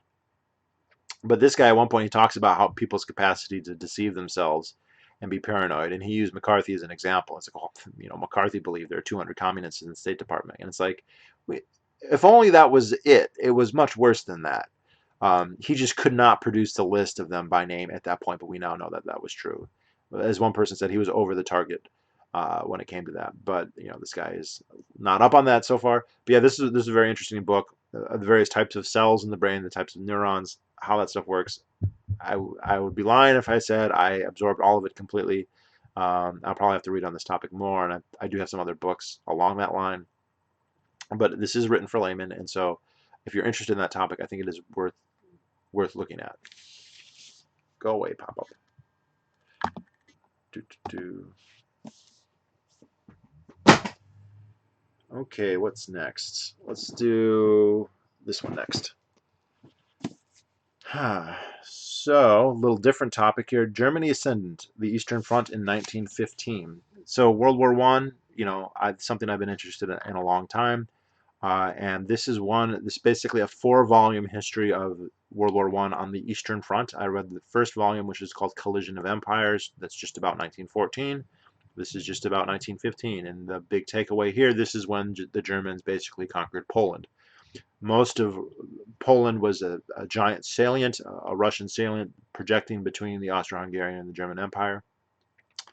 In 1914, the Germans were mostly involved on the Western Front, fighting the French, especially the French, but also the English. And they only had very marginal forces available in East Prussia to fight the Russians, which the Russians invaded with 2 gigantic armies. Hindenburg and Ludendorff were able to defeat those armies, basically nullify the so-called Russian steamroller. And then a little bit later, the Russians invaded Galicia and basically conquered Galicia from the Austrians. So that's how 1914 went. 1915, the Germans were able to allocate more forces to the Eastern Front from the Western Front. And this goes into great detail about that. The disintegration of the Austrian army, the disintegration of Serbia later in the war, later in that summer, and then also the entry of Italy into the war and how that played. So this goes into that. And then there's a whole bunch of ethno-historical stuff because Galicia is kind of the home, the heart of the Jewish world, or at least of Yiddish Jewish world, and the various how they. So the Russians were at this point kind of peak pogrom anti-Semite. So most of the Jews were pretty pro-Germany and pro-Austria at this time, which is obviously in hindsight maybe wasn't the best, but that's not what the book is about. But it does kind of cover that topic. So this is a good book, and I'm looking forward to reading the next book, which will cover 1916, which is the Brusilov offensive. But yeah, so if you're interested in World War One, I do recommend these books. I like how it's broken down year by year. I also like that it's just focused on the one front. I think trying to cover both fronts would be very difficult to do it in a comprehensive way, and this really gets you very comprehensive. And also, I like that it uses extensive quotations, so you read a lot from the various people involved, which I think really helps kind of understand them a lot better. I mean, it's not like a biography, but reading at the end of this book, you might have read 3 or 4 pages that Ludendorff had written, or Hindenburg, or Tsar Nicholas, or Grand Duke or Conrad, who was the head of the Austrian military. You get a better sense for those people. So this is a good book if you're interested in that topic. Let's go with The Great Leveler: Violence and the History of Inequality from the Stone Age to the 21st Century. Wow, this was a very good book. You always hear, oh, inequality's bad, inequality causes all these problems, and like, this is maybe true, maybe not true, this is debatable, what even counts as inequality, how much inequality are we talking, when does it matter? This book is not examining that. This book is examining what makes people more equal. And there is a very sobering conclusion. Basically, the best thing at making people equal is pestilence. It's people dying by the millions. It's destruction. The best way to make people equal is to destroy a lot of stuff, because in a stable society, whatever the government structure is, whether it's a monarchy, whether it's capitalism, whether it's socialism, whether it's the Chinese Han dynasty or the Ming dynasty, or the Raj of India, or the Aztec, whenever you have a stable society, a relative stable society, you start to get accumulations of wealth one way or another. Now, it might be in a capitalist society, it might be among CEOs and bondholders. And in a Chinese society, it might be among people who get really high scores on the tests and become administrators or governors. Or if it's a Roman society, it might be people who are descended from families who were from the nobility and who inherited vast estates. So this was one thing I learned from that book, by the way, that was really fascinating, on the later Roman Empire, that they inherited their wealth because their ancestors had been, maybe going back to the Republic, involved in conquests in Africa and Gaul, and then just been granted huge amounts of land that they then became super wealthy off of. So the only way to really kind of upset that, you can't, progressive taxation does not do it. Sometimes it can reduce the rates or on the margins, but it does not do much. You have to destroy it. So the great leveler, the biggest one of all, is the Black Death. And this is something that's been extensively studied, and people really, when you kill a third of the people or 2/3 of the people, wages go up for the people who are left, and the value of labor relative to land or rents increases dramatically. So a lot of nobles die and a lot of property is destroyed, but then who's left have to pay more to get people to work for them. Uh, Also interesting, famine also can do it, but famine seems historically not to be as powerful. So we can have pestilences that kill half the population. In fact, that's probably happened. We know about the Black Death, but similar ones probably happen recurrently throughout human history. Uh, it's very rare to have a famine that doubles the death rate for 2 years in a row. And so if the death rate is normally, 50 people per thousand, to have a famine where 100 people per thousand die for 2 years is extremely rare. Uh, and yet you can have a pestilence where the actual death rate is 50% of the total in 1 year. So, or more, 90%, some of the American societies. So actually, at PorkFest, there was a lecture given about Piketty's book and bringing equality, and I went up and asked these people. The idea here is, if you're going to talk about how bad inequality is, it's important to know what can we do to even stop it. And if the answer is destroy everything and kill people and destroy their property, then it's completely, why are we even discussing it? So I found this very good book along those lines. Um, and he goes into the problem, like, it's difficult. How do you measure the equality in Ming China, or in 14th century England? Well, there are ways you can do it, and he alludes. There are problems with the analysis, but he's pretty honest about what they are. And yeah, so this was a very good book. Let's see. Meeny, meeny, miny, mo, Catch a Tiger by his Michael Malice in the New Right. So I'm a big fan of his book on Kim Jong Il. This one I am not so I don't and did not enjoy this one as much. This kind of strikes me as like this is popular, and so it's probably good marketing on his part. But it's like just a kind of string of people he knows, people he's talked to, and that parts of it are interesting. And he's a witty writer, but I didn't get much from this. He talks a lot to Chris Cantwell, and I feel like he's writing that for left wing people to be like, hey, this is a real person. Let me help you understand. I'm going to go and have the conversations you wouldn't want to have. But I didn't find a ton of value in it. So, um, into going into troll culture and stuff like that, it is fascinating. At the end, he, you know, um, thanks a whole bunch of people, and including half a dozen guys that I know from PorcFest. And last and most definitely least, Tom Woods is the last person that he thanks. But yeah, not. I don't want to say it's bad. It's not bad. I wasn't blown away by it. I think his book on Kim Jong Il is amazing. I do recommend people read that. What is that called? Dear Leader. Um, but I don't. I think that this is not his best. And finally, since I mentioned Tom Woods, Governing Least: A New England Libertarianism by Dan Mohler. All right, guys, this is definitely going to go on my list of best libertarian books. It's probably not the best. I think that title still goes to The Problem with Political Authority by Michael Huemer, but this is a very good original contribution. I heard about this book on the Tom Woods show. He interviewed the author probably 9, 10 months ago, maybe a year. So this guy is coming at it from the perspective. This is a very unique perspective that I haven't really heard before, although it's not totally dissimilar from Huemer's.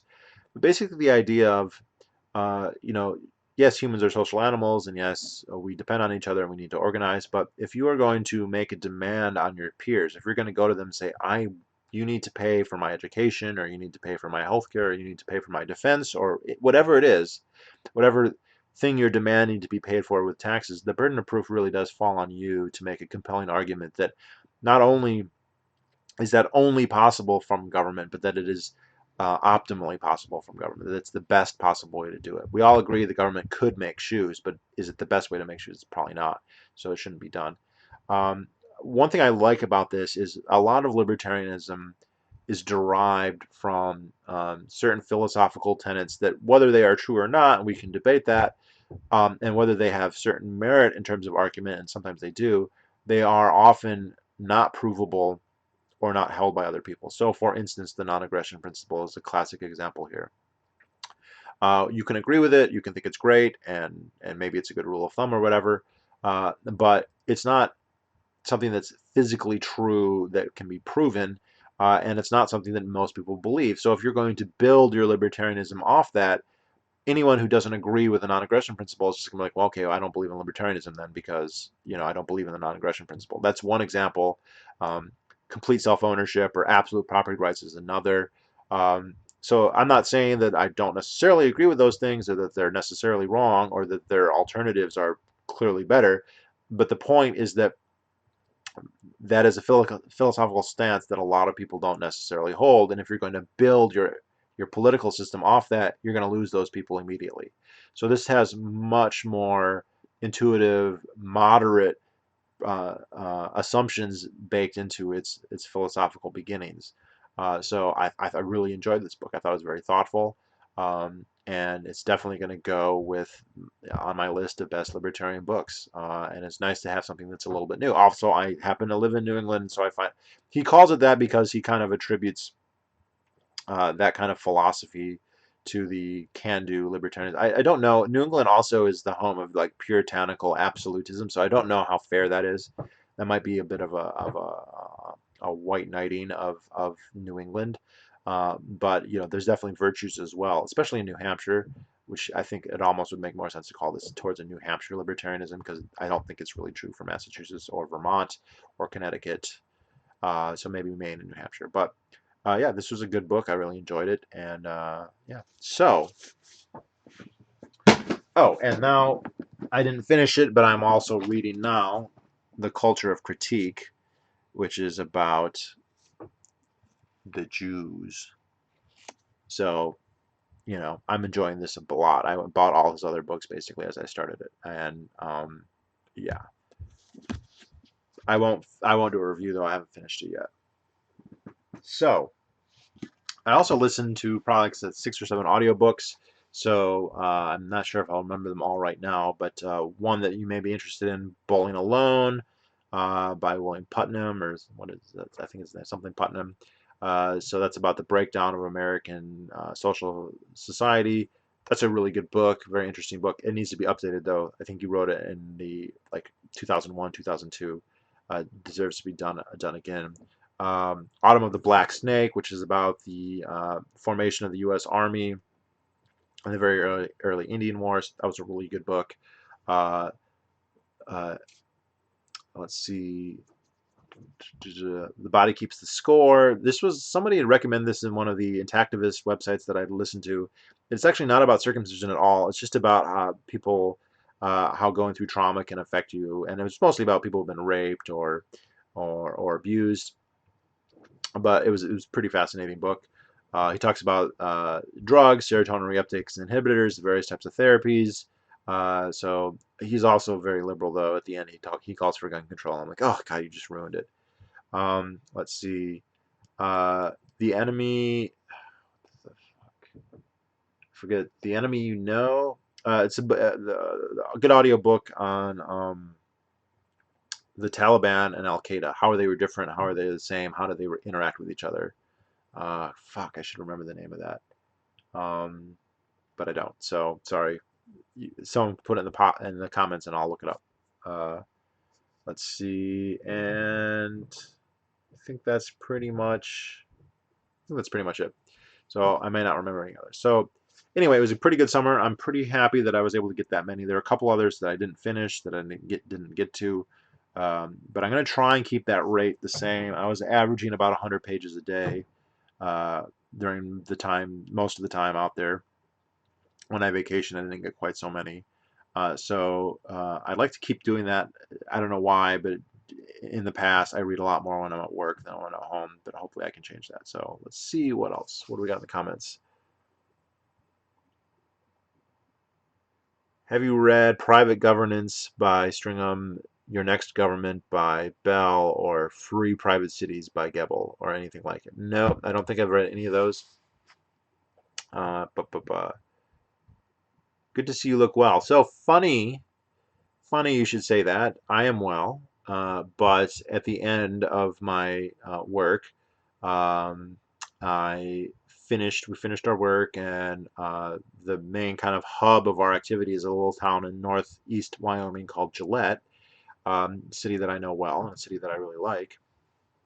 And I was all set to go. All my work was done. I went and I got an oil change. I went to the car wash. I vacuumed out the seats. I got everything good. I went and filled up my tank. I got on I-90. I went 1 mile, hit some black ice, and smashed into I fishtailed and I smashed into the steel divider between east and westbound I-90, and completely destroyed my truck. It was annihilated. I was completely unhurt. I walked away, not a scratch, never felt any pain, not that day, not any day after.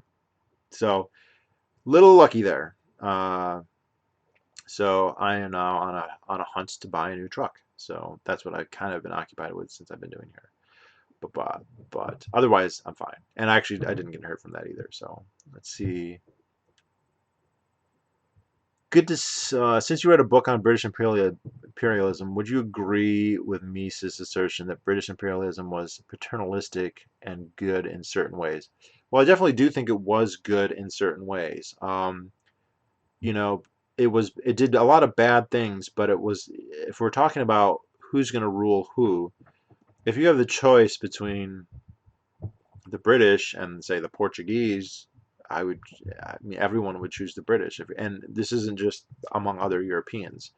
If you're going to be done, or another classic example, although not with the British, would be, if you're a Native American and you live in Mexico, but you're not Aztec, if you're a Tlaxcalan, for instance, would you rather have the Spanish rule you, with all the terrible things that entail, or the Aztec who are going to chop your hearts out? You got to be so. If we're if you're in Africa, do you want to be ruled by Songhai, or do you want to be ruled, or Zimbabwe, or from an emirate, or do you want to be ruled by European, or the British in particular? And that's just a fair question. It kind of goes without saying today because of our ethnocentric nationalism that for non-whites to assume that, well, it's just automatically bad to have Europeans ruling over Africans, but not all African rule is benevolent, and it's quite obvious that.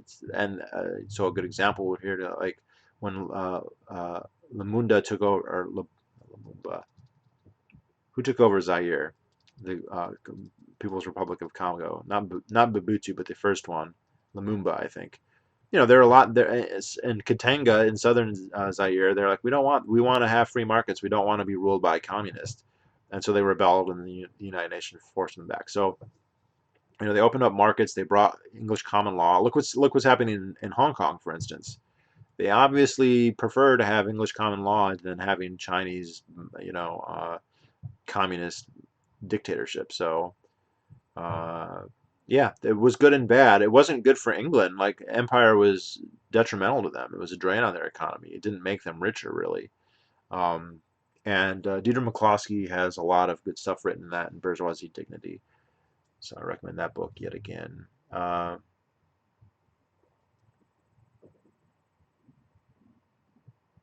Sapolsky's got a book on stress. I'll check that out.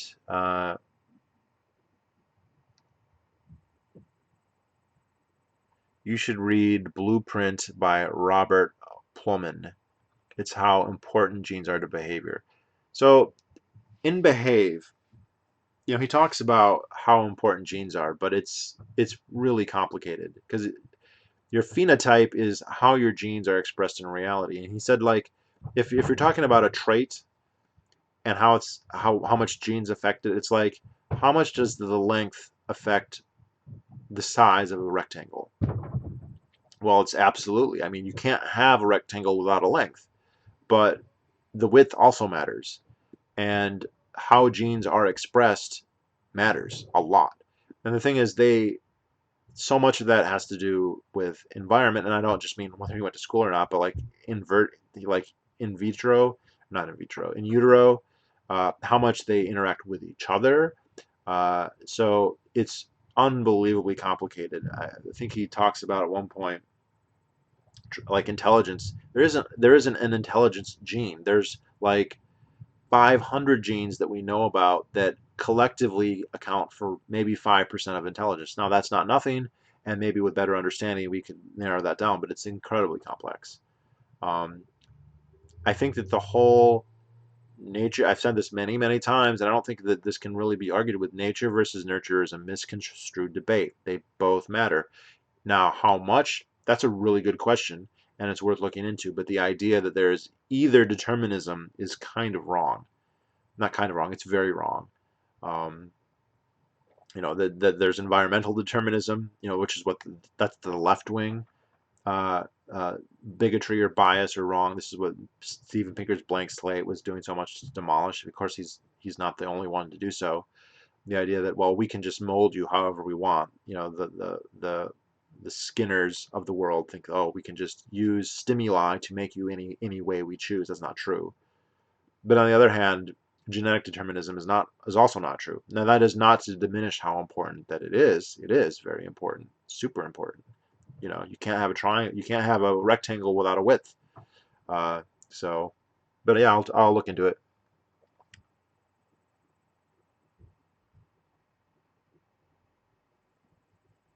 Libertarian solution to inequality is mass destruction. So you agree with me? We should destroy everything. Let's go, man. No, no, I don't think that is the solution to inequality. I don't think that inequality is that big of a problem, though. And the solution can't.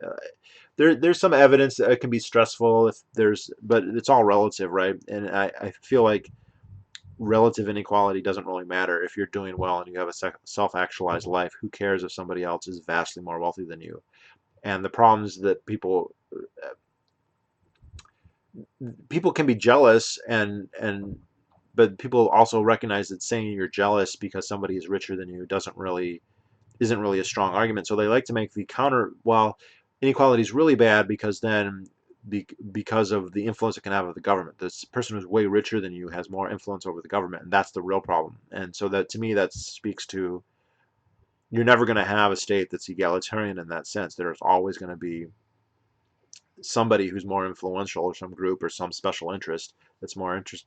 And so the problem there is the power of the state, its ability to convey favoritism and favors and subsidize certain groups. So that's what should be addressed, not let's try and make everybody equal so they can only affect the government equally. Uh, that's not going to solve the problem, and it's also not possible. So, the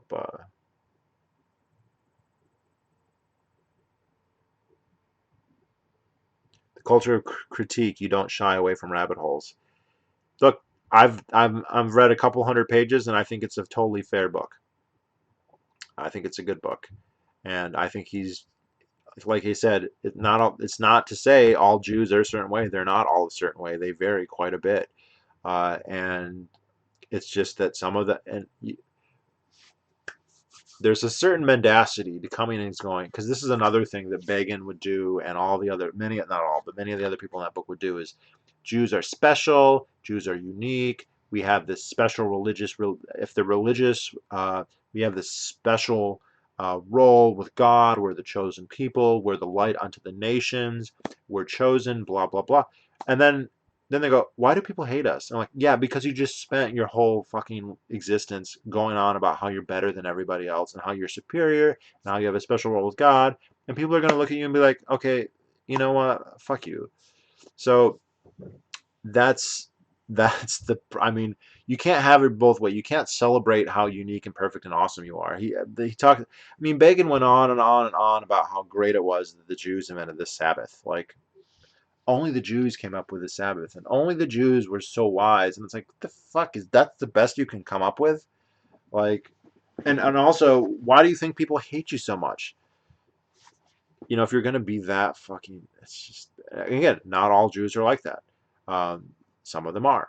Um, so, and he was interesting. He talks about how one of the main premises of the book is that, Jews favor mass immigration. So, you know, they want lots of immigrants to come here because they feel like hurting the dominant white culture is good for Jews. But then if the immigrants become Muslims who don't like Jews, then all of a sudden they don't want immigration. And they also don't want immigration to Israel unless they're Jews. So it's kind of funny that they would say, well, we should have mass immigration. You're like, oh, well, should Israel have? Because you keep saying how beneficial it's great for everybody. So then it would be great for Israel too, right? Oh, no, no, no, no. That's totally. So, I mean, people don't like the hypocrisy and the bullshit. So, yeah. But I'm an identical twin, and I can tell you for sure genetics is not everything. Yeah, well, I've fucking hooked up with identical twins, so one identical twin is fucking gay, and the other one is not. I mean, we can always debate that, like, well, this is I mean, obviously the gay, like, wet dream is that they're both gay and you're going to have a threesome, but, like, that does not always happen. Um, Actually, now that I mention, I've hooked up with a lot of gay twins, but they're not always. And barring evidence to the contrary, I don't think we can just assume, well, secretly the other one's gay and it's just the one that's out. Although I have met the one who was the secret gay one. I remember one. He's Mormon, and he was like, his his identical twin brother was out gay. He was not, but his family had found his dildos, and I was like, I think that they probably know you're gay at this point. No, they don't. They just I said it was a joke or whatever. So he was the secret gay one, but I've met others who are like, no, my brother is straight. As far as I know, he's straight. And I'm like, well, maybe he's not going to tell you you're both like hiding it from each other. But, I don't know. So, Bor, reborn. You're both gay, but you're not identical in other ways. So, even if you were both gay, that wouldn't make you identical because one of you could still have daddy issues and the other not. Um, I know gay twins get that a lot. I know one gay twin couple I know, they're both of their profiles say, "I love him. He's my brother. Don't ask us to have a threesome. That's not our thing." So Yeah, so Norman Finkelstein immediately comes to mind. That is somebody who doesn't, because the only way the Zionist argument really makes sense is if you assume that the only blood that matters is Jewish, or that Jewish blood is more important. If you assume that Jewish religion matters more than other religion, then yes, the Jews have a claim to Israel that's greater than any other claim. But of course, that argument is never invoked. Like Native Americans can't come and say, "Well, we have a sacred connection to this land." It's special pleading all the way down. And there's lots of Jews who understand that and don't feel that way, and they become the Norman Finkelsteins of the world, and then they are branded as self-hating Jews, and they're not. They're not. They are liberals in the sense that they're much more universalist, and they don't see any kind of special moral weight to somebody being Jewish or not. And I've read lots of Finkelstein books, and I'm a big fan.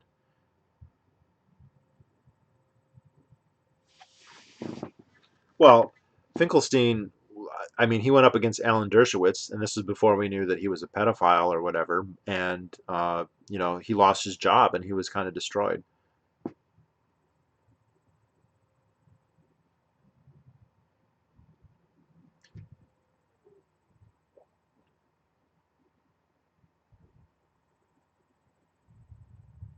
I'm sympathetic to Zionism because if they did what leftists want, Israel would cease to exist as a Jewish state. Well, why? What's the virtue of a Jewish state? Like that, I don't understand. And this is the problem that Israel. This is the existential problem that Israel has. And in the prime ministers, the only one of the prime ministers who understood this was Itzhak Rabin. Israel can either be a democracy or it can be a Jewish state. It can't be both. It can't be both. If it's going to have a Jewish hegemonic power, then all non-Jews have to be relegated to have no political power. Now, they are allowed a certain degree of participation, right? They can vote if they live in Israel, not in the West Bank, but if they live in Israel, yes, they can have citizenship, but they can't join the military. They can't. None of their political parties are always isolated. They can't. They have no control over the government. They are there for show. It's a show.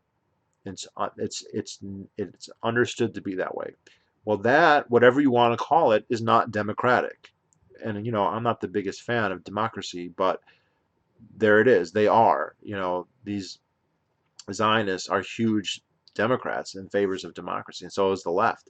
So they can't have both. And what the way Rabin said it is like we can't have the West Bank and all those Palestinians be in Israel and be a Jewish state. We would have to give them citizenship and equal rights. And next thing you know, there's going to be a plurality and whatnot. It doesn't necessarily mean there'd be a Palestinian majority overnight or even ever, but there wouldn't be exclusive Jewish power.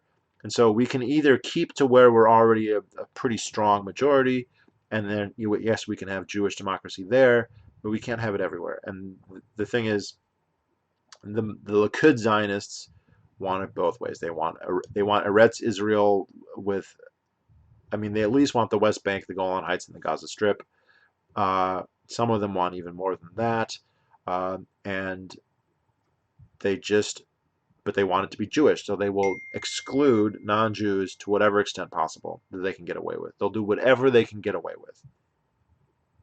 There's also a problem with dual loyalty among American Jews, and the Truman in the Genesis of of Israel talks a lot about that, where you had these American Jews who initially were very like, look, we're Americans, we just happen to be Jewish, and we want to do this mitzvah, we want to help Israel, and by the end, and there was a lot of drama here with Truman because the Truman administration and the UN were like, okay, there's going to be two states, a Palestinian state and a Jewish state, and the Zionists were like, absolutely fucking not. There's going to be a Jewish state, and all that place that you say is Palestine. Palestine doesn't exist because Mark Twain wrote a book in the 1880s and said there's no Palestinians there, and we're going to take it.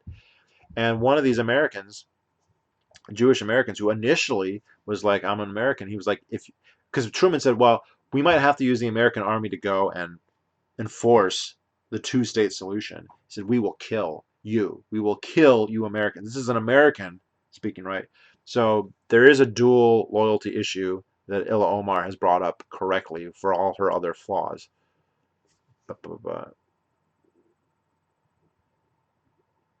Some would say dual loyalty would be an improvement. Can you give us a brief timeline on your religious views? It's very brief. I mean, I never really. My family is nominally Methodist, and we did go. I did go to Sunday school very briefly, but by the time I got to kindergarten, that ended, and I just never went to church, except for like Easter and for Christmas when we would visit family. Because I had some of my on my paternal side of the family, they were church going and believing as well, but it was like 50-50 social, or maybe 70-30 social theological, which is not to say they weren't true believers. They are.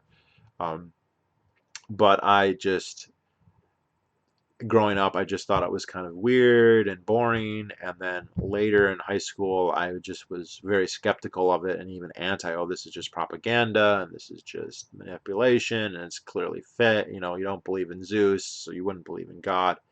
And then I became less antagonistic, but that doesn't make me more of a believer. So that's kind of where I am. What's up, man? I've been a fan of your channel for years. Well, thanks a lot. What are you a fan of about my channel? Mr. All your meme and belong to us. So I don't have a ton of time here, guys. I have a baked potato that's cooking right now, and I have a aged, an air dry, what it was, an aged air dried ribeye steak that I'm going to eat in about 20 minutes. So, any other questions? So I haven't read Thomas Aquinas directly, but Arthur Herman's book on Plato and Aristotle has a lot about Aquinas. He features prominently in that book. Tom Woods also recommends some of his stuff towards a Thomistic view of God.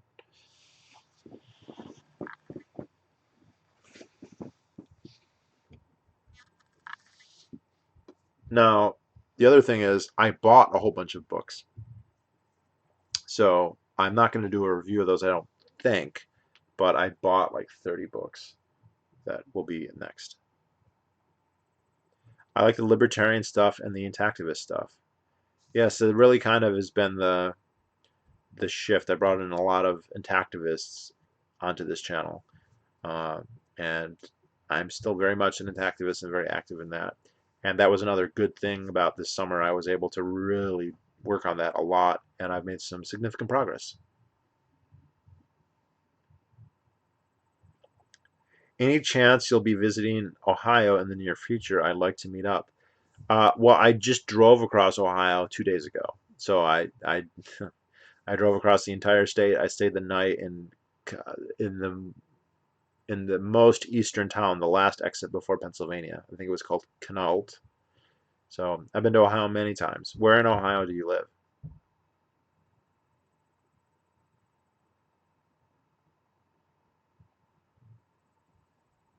Show us the damn T-shirt.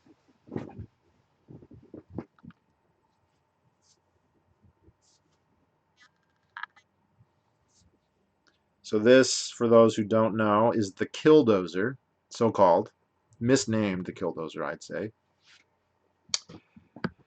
This is back in 2004.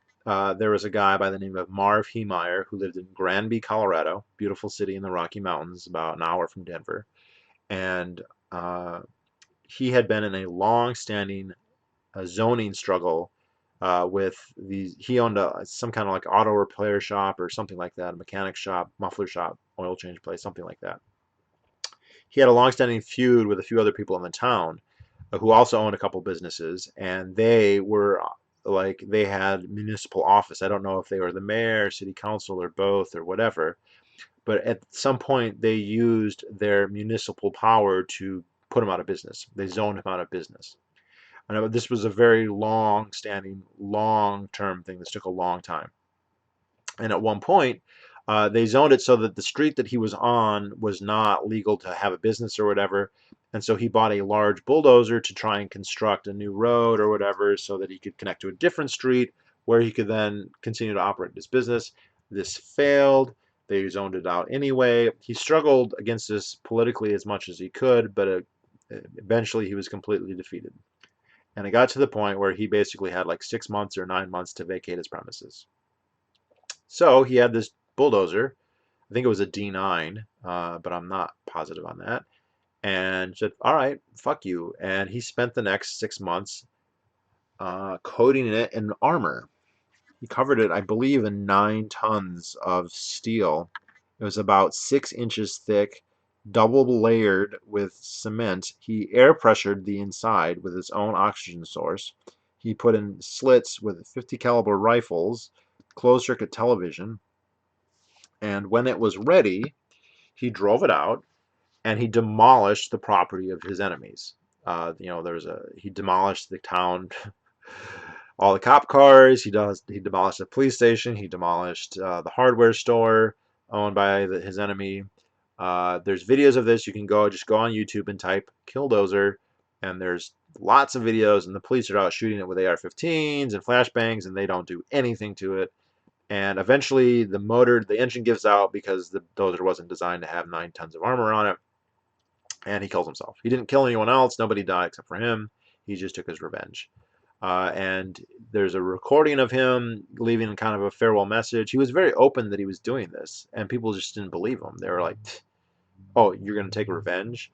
And he says that God clouded their mind. He says, "Look, I didn't want to do this. I wanted to do things the right way, but they made it legally impossible, so I'm going to resist the only way that I can."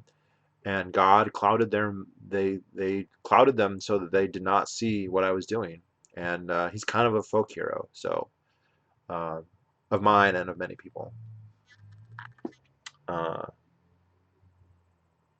yes, Killdozer shirts are a thing. Go to Zazzle.com and you can buy them. I've got 2 now.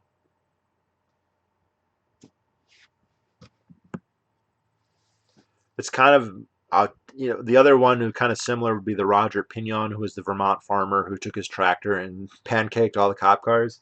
But this is just a whole other level above that.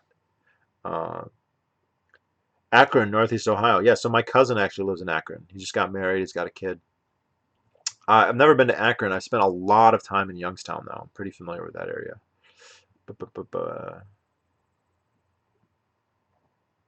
Do you find women are more or less responsive to intactivism than men? That is a really good question, and I don't know. Um, the psychology is different. The psychology is different. Now, I do think one of the most responsive audiences to the intactivist argument are mothers, but only if they have not done it themselves. So if they're prospective mothers or they're mothers of intact children, they are very, very receptive. There is a strong maternal instinct that intactivists have been able to take advantage of. Uh, but if a woman has circumcised her sons, or if like all her father, her husband, if they're all circumcised, there can be a very strong impulse to want to conform to that and to live up to that and to then defend that. So I feel like it's very mixed, and then it is strange because some women will say, "Well, I don't have a penis, so I should defer whatever my husband says or my brother or whatever." Um, Versus others who are like, no, it's my baby and I don't want it to be harmed. So it's kind of all over the map. A big part of the intactivist movement are so-called regret mothers, mothers who have circumcised their sons and then come to regret it. I was just reading not too long ago this woman who her son is 12 and she is completely ridden with guilt. Like she's crying, she can't console herself, and she wanted to know if her son could restore his foreskin, but he doesn't even know. I mean, I asked her, I was like, look, he doesn't even know that you feel regret about this. To him, he just has his dick and it's just normal. He probably doesn't know anything about its activism or foreskin or anything like that. And so you really, I don't want to say you should never broach the subject. It's probably something you should address eventually, but it's going to be very hard. She's in a very awkward position that she's put herself in, to be honest. So no, I don't know if there's a trend. Um, men men are also complicated because if they're you have to be the strong man, you can't be emotional, you can't show grief or loss, and if you're circumcised, any discussion about foreskin kind of goes along those lines. It doesn't necessarily have to, but it's in that territory. And so a lot of guys, especially in public, are resistant. But then in private, they're more likely to have it bother them or have them say something. It's not to say every guy secretly feels that way. I'm not saying that, but they're much more open to, hey, this is something I'm not necessarily comfortable with. Whereas in public, they're like, hey, I'm caught and I feel fine. Like, so it's complicated. I don't know that we have good numbers on that, so I can't really answer for sure.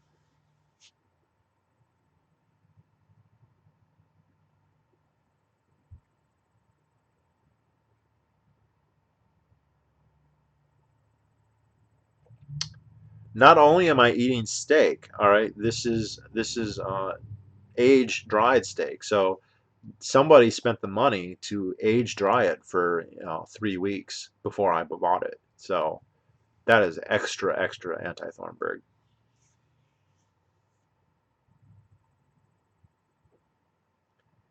Yeah, the double layer cement. He went like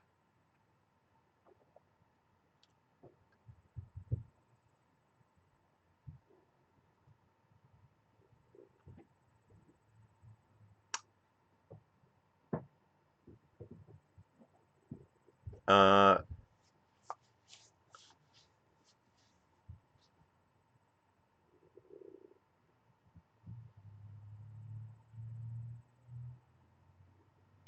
don't think it's any accident that circumcision only took off roughly in very warm climates. Possible. Uh, but it's just, anthropologically speaking, especially among in the Jewish tradition, it seems almost certainly that it was a stand-in for child sacrifice. So at one point you had child sacrifice going on, and then it was like, well, let's do this along the line, which that has nothing to do with weather. But then again, there is this association with deserts. A lot of people say, oh, foreskin. If you're in a desert environment, sand will get in the foreskin, and this is not like officially true in any sense. Like there's no government saying we're doing this for this reason, but it's an intuition that a lot of people have and historically have had. So it makes you wonder if there isn't something to that. Um, but yeah, foreskin does it keeps your head warm. Like you can tell when it's off. You're like, oh shit, it's cold. You can get chills. Are you gonna have this live video on your channel after you are done? Yeah, it should be. It should be. Sometimes it takes a few hours, but the whole video should be up, so you can watch the whole thing. Yeah, the blood sacrifice element is really fascinating. Yes, it is. Part of that is in the Bible. There is a scene in Genesis, I want to say, where God appears to uh, Moses' wife. She's got one of Moses' sons, and God basically comes and says, like, give me the son as a sacrifice. And she circumcises it and gives him the foreskin. Says, here, take this instead. And he's like, okay, good enough. It's really kind of an unusual story, and if people think that it, um, uh, yeah.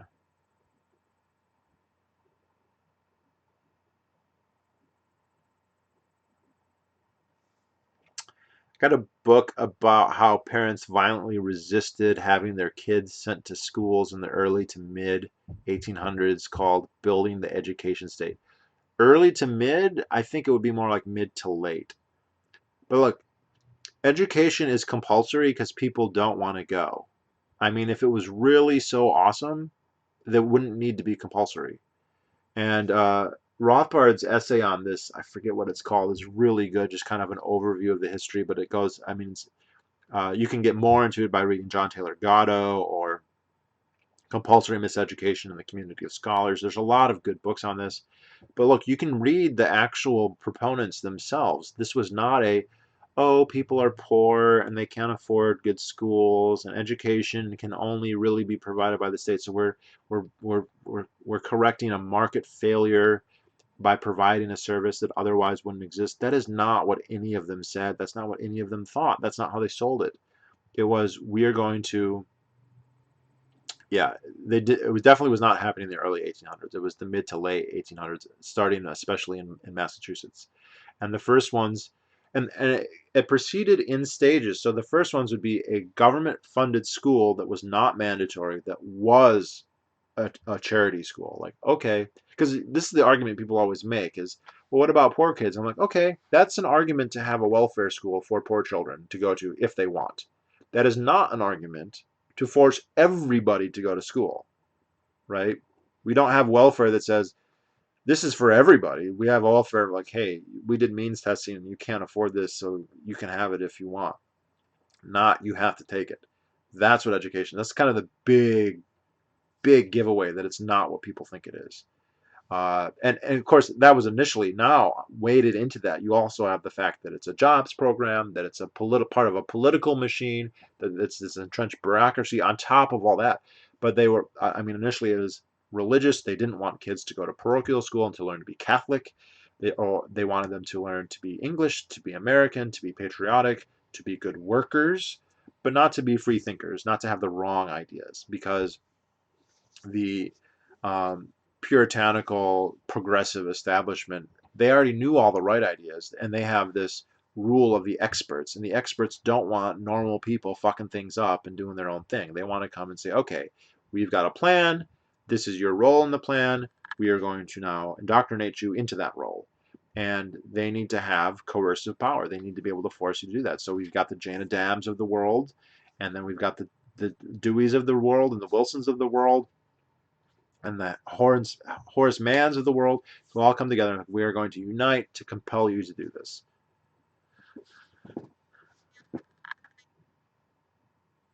Oh, I didn't read that. I've only read about half of Gatto's books, not all of them.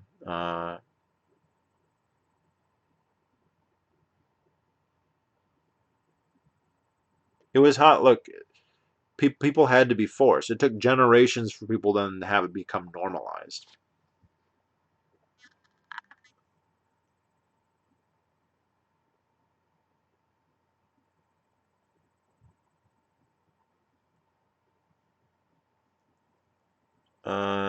Let's You talk a lot about philosophy, politics, economics, and evolutionary biology on your channel, but very little about physics and engineering. Is that because you aren't interested in those topics? No, I am, but just not as much, and I'm not as well versed in talking about them, right? So I'm not going to say I'm an expert on everything I have an opinion on. Everyone's got an opinion on everything, but I'm not going to put out my opinions on things like quantum string theory or quantum mechanics because it would be hard for me to even articulate what I know, and I would have no confidence in it. So no, and that's not just a function of not knowing as much. It's also I am probably not as interested. Probably it depends on the issue though. Uh,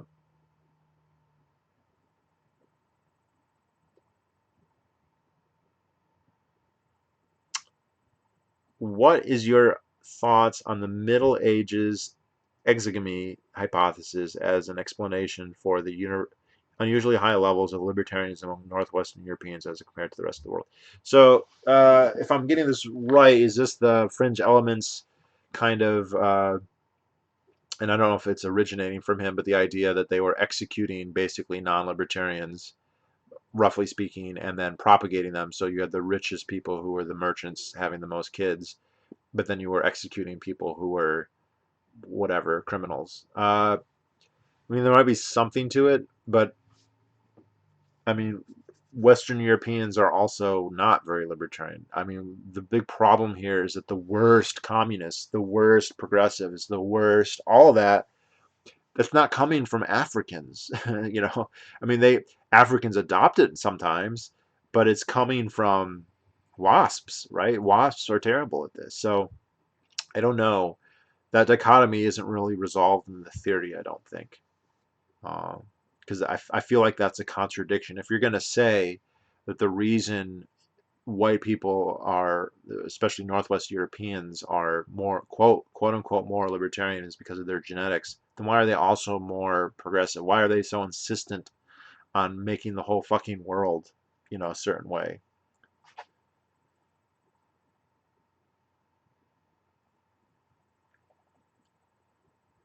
Yeah, it's all about social conditioning. It's not about trade school. It's not about education. It's certainly not like, well, let's make these kids free-thinking scholars who can really understand. No, no, no, no, no, no.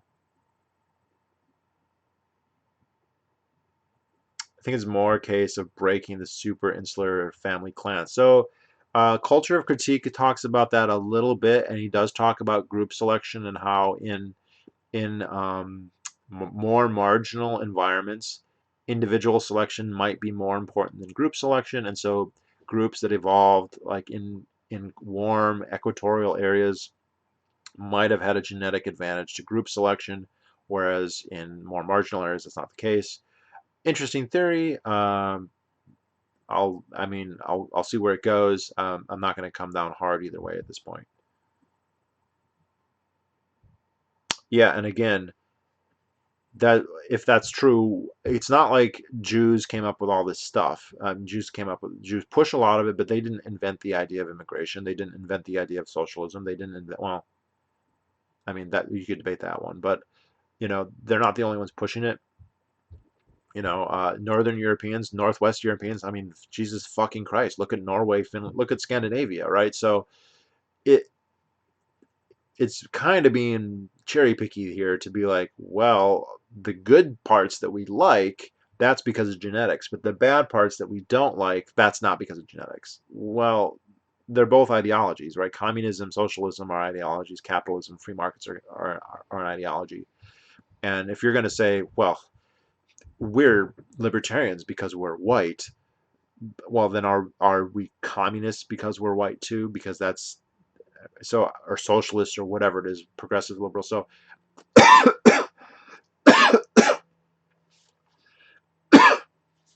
that's a problem I see with that.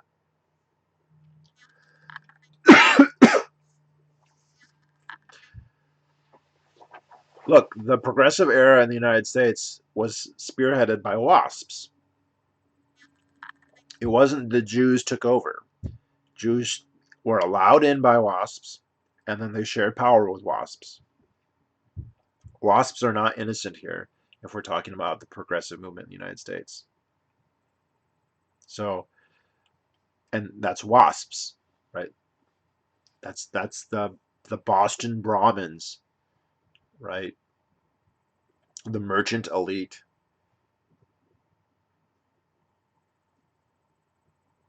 Yeah, there's the Plato is highly implicated in many, many, many schemes. So, guys, this has been fun. This will upload, so if you miss part of this, this will be a full video that you'll be able to watch. It is over 2 hours long, so it's long. But my baked potato is done, which means it is time to make me some fucking steak. So, anyway, good to hear all from you again. Since I am back and I'm not working anymore, I should make more videos than I was before. We'll see how many. We'll see on the formats. And oh, Jared, watch the beginning. I mentioned you, so you're YouTube famous now. Uh,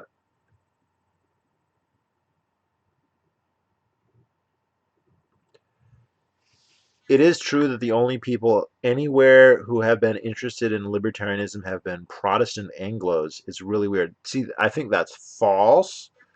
All right, so obviously, how many exceptional black people do we need? How many Walter Williamses and Thomas Sowells do we need before you just say that's not true? But even culturally, that's not true. So we have like the Kyrgyzstanis. We forgot. Look at the people of Hong Kong today. So I mean, I'm not going to say that it's evenly spread everywhere. That would not be necessarily true. But the idea that there's none, I think, is incorrect. Um, you know, uh, if you look at organizations like Students for Liberty, where they're the most popular, where they're the biggest, is in Nigeria. So Students for Liberty is a small organization, that's true, but why is it so popular in Nigeria? Shouldn't it only be really popular in Europe? And it is popular in Europe too, but it's not especially popular in Europe. Americans are the most libertarian of the European stock. I think that's generally true. There is a selection pressure in the United States that only certain type of people move. So uh, I think that there's a lot of problems with that idea. Um, so anyway, guys, I really got to go. I'm starving and my food is getting ready. So how do I turn this off? End stream. All right.